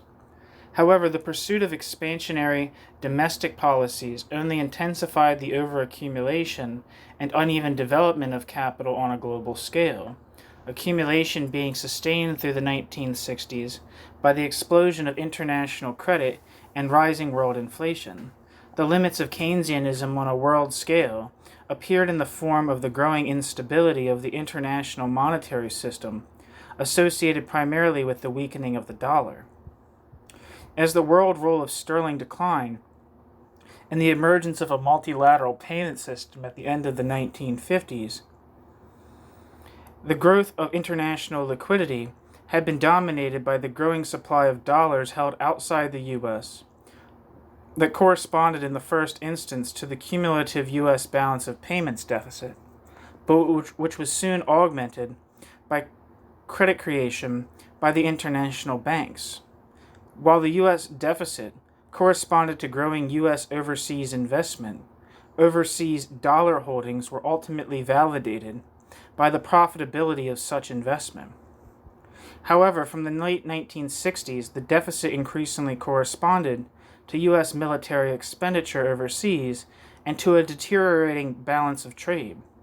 International credit was increasingly extended to the U.S., not to serve as capital, but as revenue, secured not against U.S. overseas investment, but against the dwindling U.S. gold reserves. The British devaluation of 1967 dented confidence in the stability of the gold exchange standard, precipitating a rush into gold and bringing the dollar into the speculative front line. The Vietnam War, on top of the Keynesian inflationism of the Great Society program, had led to a severe deterioration in the external position of the U.S. as increased overseas military expenditure and the resort to inflationary finance to support an unpopular war led to a growing outflow of dollars. Pressure on the dollar threatened not only to provoke a U.S. recession that would have worldwide repercussions, but also to undermine the international monetary system that sustained the accumulation of capital on a world scale.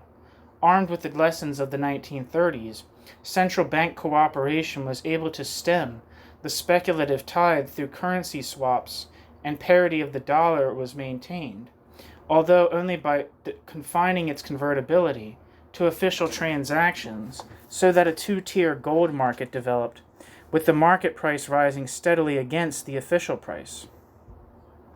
Pressure on sterling and the dollar was eased as governments around the world reacted to the upsurge of industrial militancy and political unrest, partly provoked by attempts to contain the domestic impact of U.S. inflationism, and to the threat of a U.S.-led recession by pursuing expansionary policies in their turn.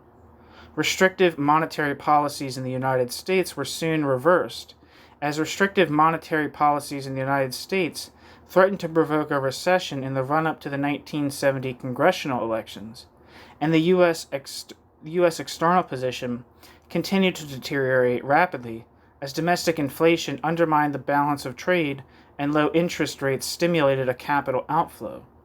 The U.S. government began actively to use the power of the dollar to export U.S. inflation and secure a realignment of exchange rates.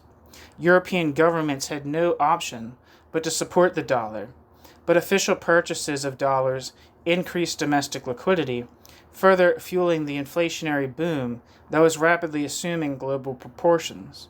The attempt to contain domestic credit expansion and relieve the pressure on the dollar led to the revaluation of floating of the major non-dollar currencies in early 1971.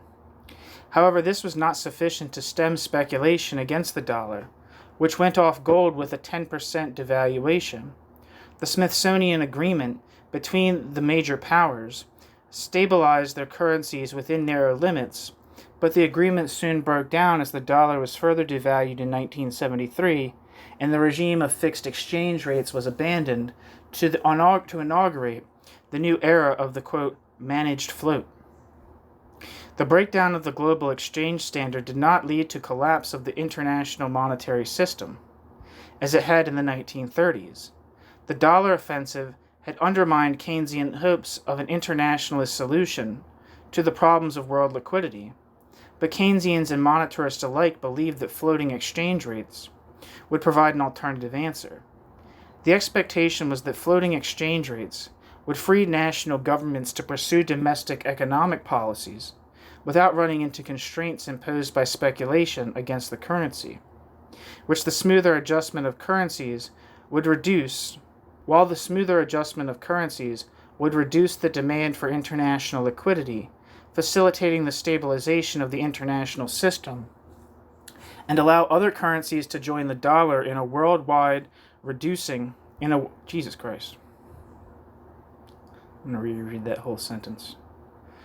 The expectation was that floating exchange rates would free national governments to pursue domestic economic policies without running into constraints imposed by speculation against the currency, while the smoother adjustment of currencies would reduce the demand for international liquidity, facilitating the stabilization of the international system, and allow other currencies to join the dollar in a world role, reducing the burden on the U.S. authorities and the vulnerability of the international system to the vagaries of U.S. economic policy. In the event, all these hopes proved false. Although there was a growth in multi-currency borrowing and in international invoicing in domestic currencies, the dollar continued to be preeminent in the world financial markets, with futures markets providing a hedge against depreciation. The internationalization of money capital gathered pace, fueled by growing payment imbalances on the one hand, and the increasing use of international financial markets as sources of funds by multinational companies and national governments on the other, further increasing the vulnerability of national currencies to speculation. Speculation, far from being stabilizing, proved to be destabilizing, currency adjustments regularly, quote, overshooting, end quote. This meant that national authorities needed larger, not smaller reserves to defend floating currencies, while the latitude to pursue domestic policies independently of external considerations was reduced, not increased. The result was that the cyclical pattern of accumulation in the various different countries, which had previously been dominated by domestic political and economic conditions, was overridden by the cyclical pattern of accumulation on a world scale, dominated by the U.S. Floating exchange rates considerably reduced the ability of national governments to pursue expansionary policies against the trend of accumulation on a world scale. If a government pursued an unduly expansionary domestic policy, fears of inflation would soon lead to speculation against the currency. If the government allowed the currency to depreciate, the result would be increased inflationary pressure, which would fuel further speculation on a further depreciation in a downward spiral, which could only be checked by the adoption of restrictive policies. The one major exception to this remained the United States. The demonetization of gold, the oil crisis, and the scarcity of the strong currencies reinforced the dominance of the dollar, and so enabled the U.S. to force a growing supply of dollars onto world markets.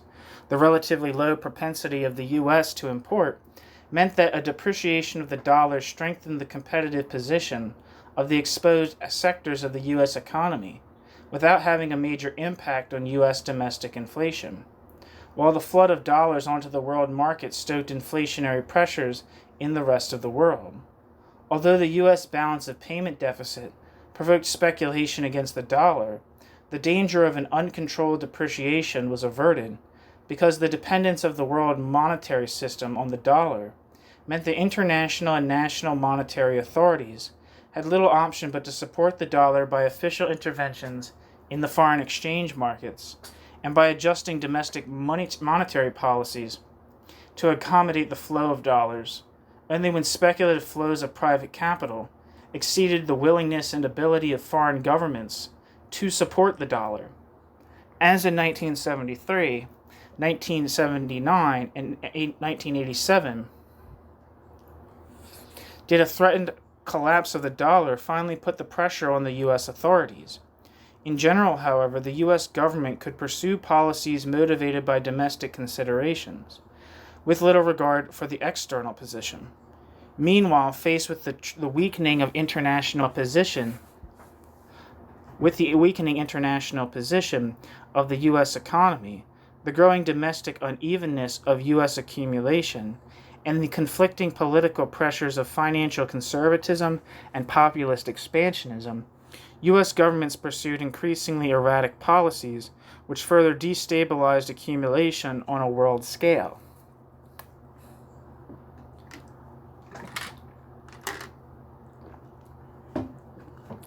Expansionary U.S. policies stimulated accumulation on a world scale, and so increased the latitude available to governments pursuing Keynesian policies.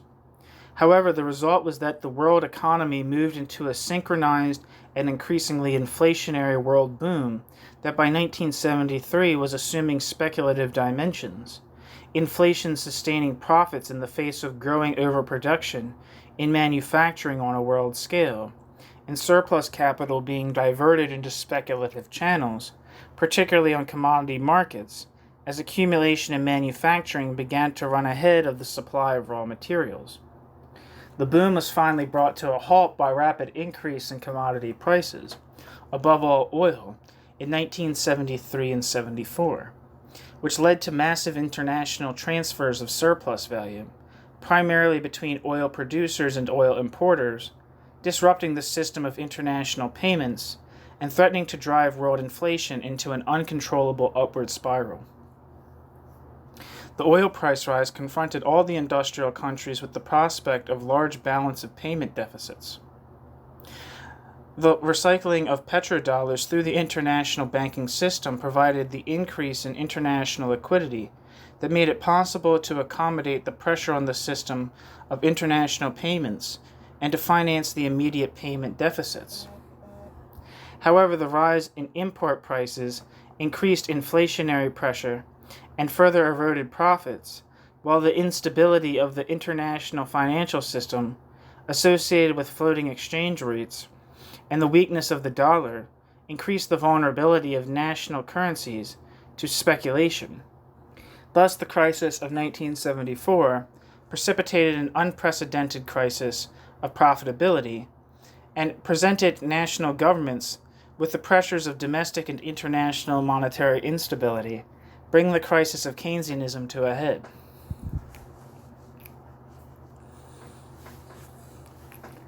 The alternatives facing national governments were to pursue restrictive policies in the attempt to neutralize the impact of rising import prices on domestic inflation, or to pursue expansionary policies in the attempt to counter the impact of the rise in import prices on profitability.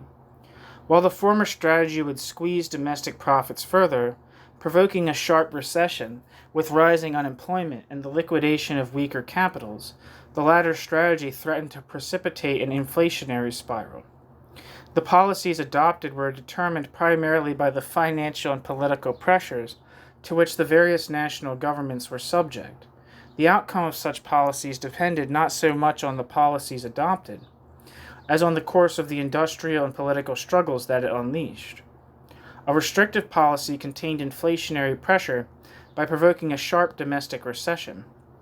In Germany, where political opposition to inflation had already been mounting, capital responded to such a recession with a determined offensive against the working class, the brunt of which was borne by immigrant workers.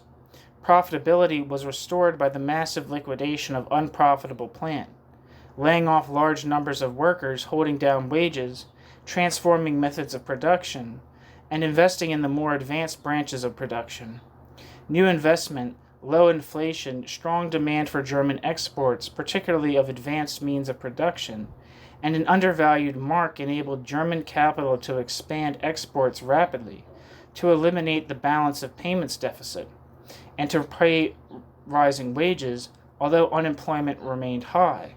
The relative success of such policies confirmed the commitment of the German authorities to monetary conservatism and their diagnosis of the crisis of 1974 as a classic overaccumulation crisis stimulated by monetary laxity.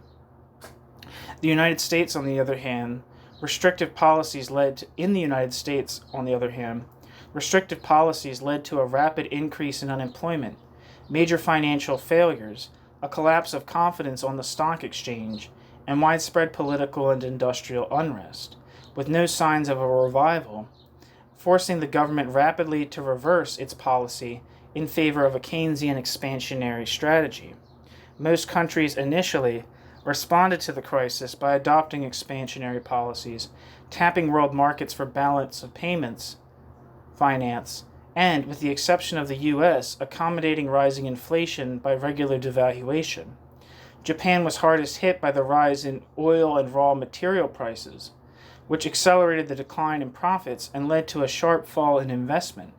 Although employers continued to produce at a loss and to hoard labor, the government responded to the recession with a devaluation, which increased international competitiveness, and a large increase in the budget deficit, which absorbed surplus capital. Capital responded by exploiting the collaborative system of labor relations that had been established on the basis of the destruction of militant trade unionism in the difficult period of the 1950s, to hold down wages and to increase productivity by reorganizing production and intensifying labor. The result of the capitalist offensive was that profits recovered, inflation fell sharply, and accumulation was sustained as capital sought new outlets for its surplus product on world markets, particularly in the United States. In Britain, the government pursued a similar expansionary policy, as we have seen, with very different results. Although pressure on profits led to an intensification of class struggle, neither capital nor the state were able to hold down wages or to intensify labor.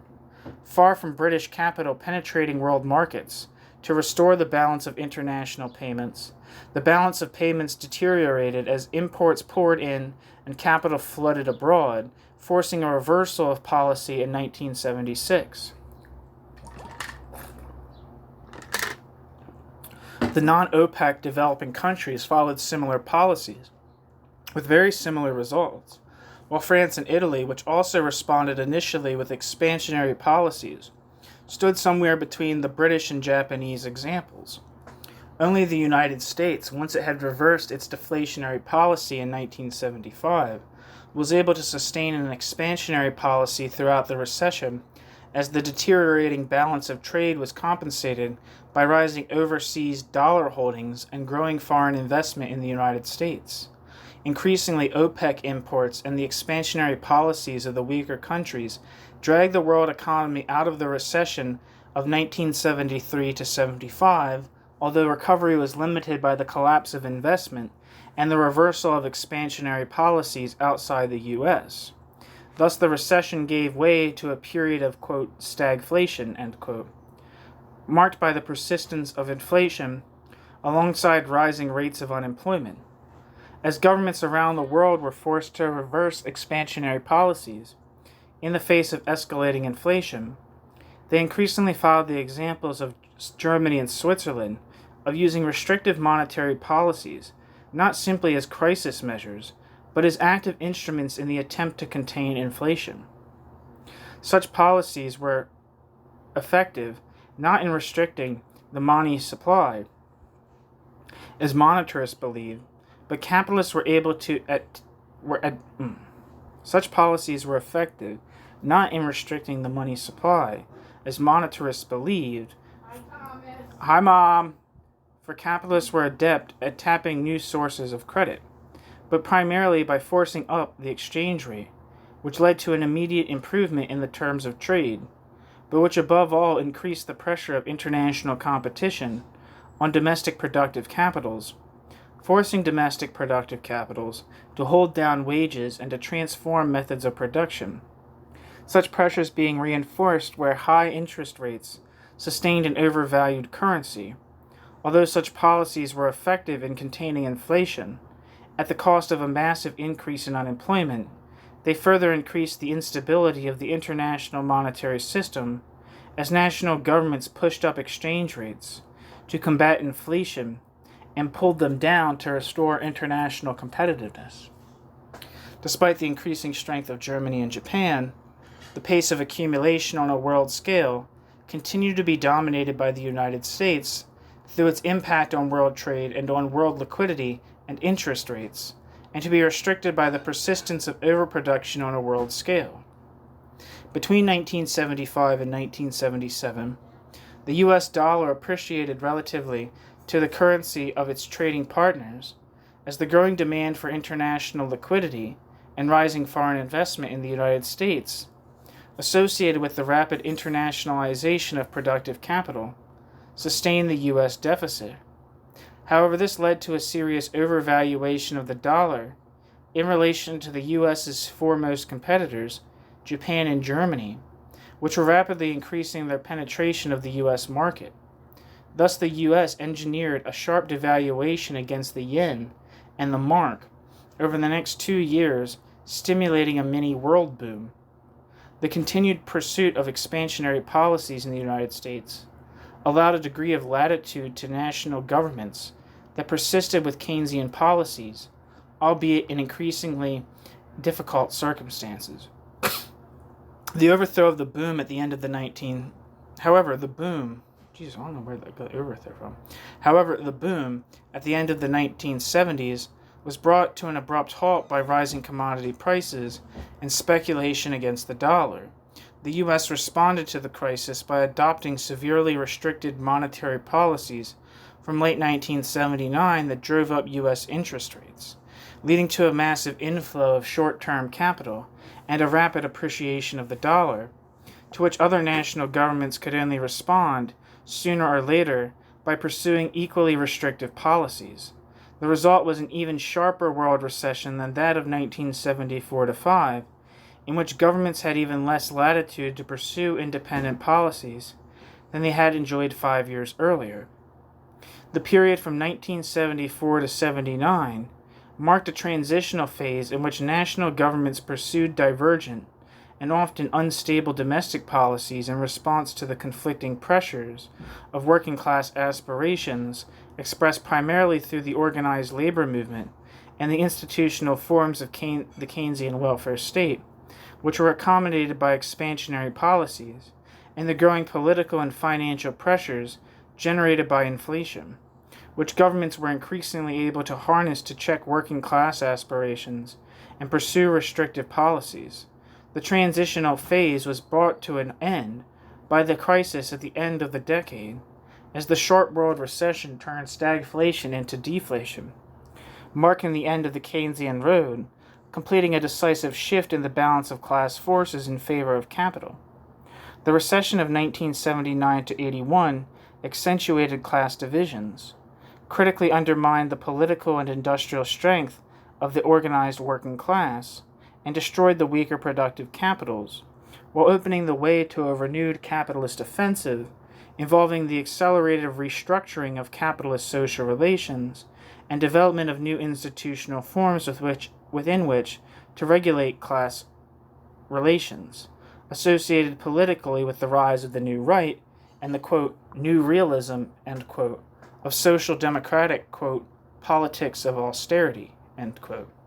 However, the removal of the barrier to accumulation presented by working class aspirations did not involve the crisis of over-resolve. However, the removal of the barrier to accumulation presented by working class aspirations did not resolve the crisis of overaccumulation. International financial pressures dictated tight monetary policies to contain inflationary pressure throughout the 1980s. However, restrictive monetary policies by no means implied that accumulation was confined within the limits of the market. Recovery from the Depression of 1979 to 81 led to the longest continuous boom since the war, despite persistent unemployment and growing pauperization of those whom it passed by. Accumulation was sustained through the boom by expansionary fiscal policies, primarily in the United States, and by the massive expansion of domestic and international credit, which absorbed surplus capital and accommodated the growing unevenness and overaccumulation of capital on a world scale.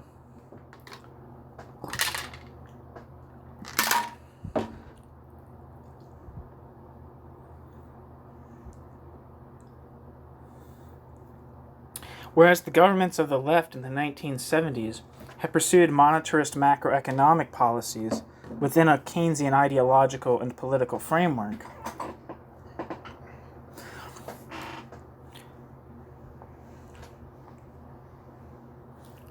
Whereas the government of the left in the 1970s had pursued monetarist macroeconomic policies within a Keynesian ideological and political framework, the government of the new right increasingly adopted Keynesian macroeconomic policies within a monetarist ideological and political framework. While recession turned to acute depression in the Third World in the wake of the crisis of 1979 to 80, the election of Reagan led to the emergence of a new strategy in the United States. The Reagan strategy involved a tight monetary policy with a consequent overvalued dollar, combined with tax cuts and a huge increase in military spending to stimulate accumulation, particularly in the technologically advanced military and military-related sectors. In theory, the soaring budget deficit was to be eliminated by cuts in non-military government spending, but such cuts never materialized, while tax cuts were supposed to stimulate increased revenues, as the restoration of incentives stimulated a recovery of the, quote, supply side. Although the supply side barely recovered, and the boom was based on the usual growth of consumption, financed by soaring private and public debt, and met by rising imports. In practice, Reaganomics was a combination of an extremely expansionary fiscal policy with a restrictive monetary policy and an overvalued exchange rate that accelerated the domestic restructuring of U.S. capital, with widespread closures and mass unemployment in the old industrial heartland and a boom centered on the military-related industries in the Sun Belt states and the West. High unemployment was an offensive against the trade unions. Inspired by the state and backed by tight monetary policy, combined with a readiness of productive capital to relocate in the largely non-unionized Sun Belt states, limited the ability of trade unions to secure wage increases or resist plant closures, and so checked inflationary pressures. However, soaring imports were not matched by rising exports, the result being an escalating balance of payments deficit, which was financed together with the growing budget deficit by a sustained capital inflow attracted by high U.S. interest rates and a booming stock market. The initial impact of this policy was a rapid rise in unemployment and a fall in inflation as the tight money policy began to bite in the context of the world recession. However, towards the end of 1982, the fiscal stimulus was beginning to take effect. Monetary policy was eased, interest rates fell, and the uneven U.S. recovery was underway. U.S. expansion, combined with the growing overvaluation of the dollar, provided a rapidly growing market for the more advanced capitals in the rest of the world, stimulating a similarly uneven recovery of the world economy. While the more advanced capitals on a world scale prospered, high interest rates and tight credit kept the pressure on weaker capitals, and high unemployment and aggressive management eroded the bargaining position of the working class.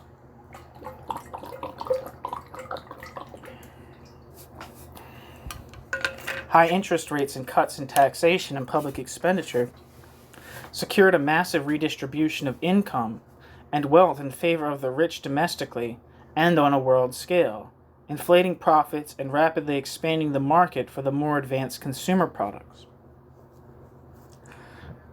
The redistribution of income reinforced the boom, but also reinforced the uneven development of accumulation on a world scale by shifting demand in favor of the most advanced producers, particularly in Germany, Japan, and the newly industrializing countries.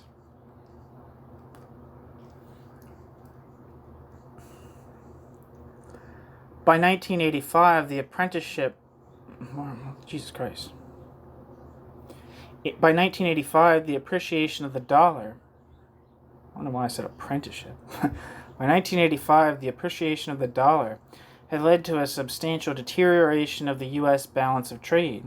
Despite increasingly desperate U.S. pleas, Germany and Japan had refused more than token measures to relieve the pressure on the United States by restricting their exports or by reflating their domestic economies for fear of stimulating renewed domestic inflation. From late 1985, the U.S. was compelled to respond to growing speculative pressure that drove up interest rates and threatened to halt the U.S. boom by engineering a devaluation of the dollar. As the dollar fell and the U.S. trade and budget deficits continued to increase, there was a growing danger that speculation would plunge the dollar into an uncontrollable slide, threatening the stability of the international monetary system. The Louvre Accord in early 1987 sought to stabilize world exchange rates, but did nothing to correct the underlying imbalances that derive from the growing unevenness of accumulation on a world scale.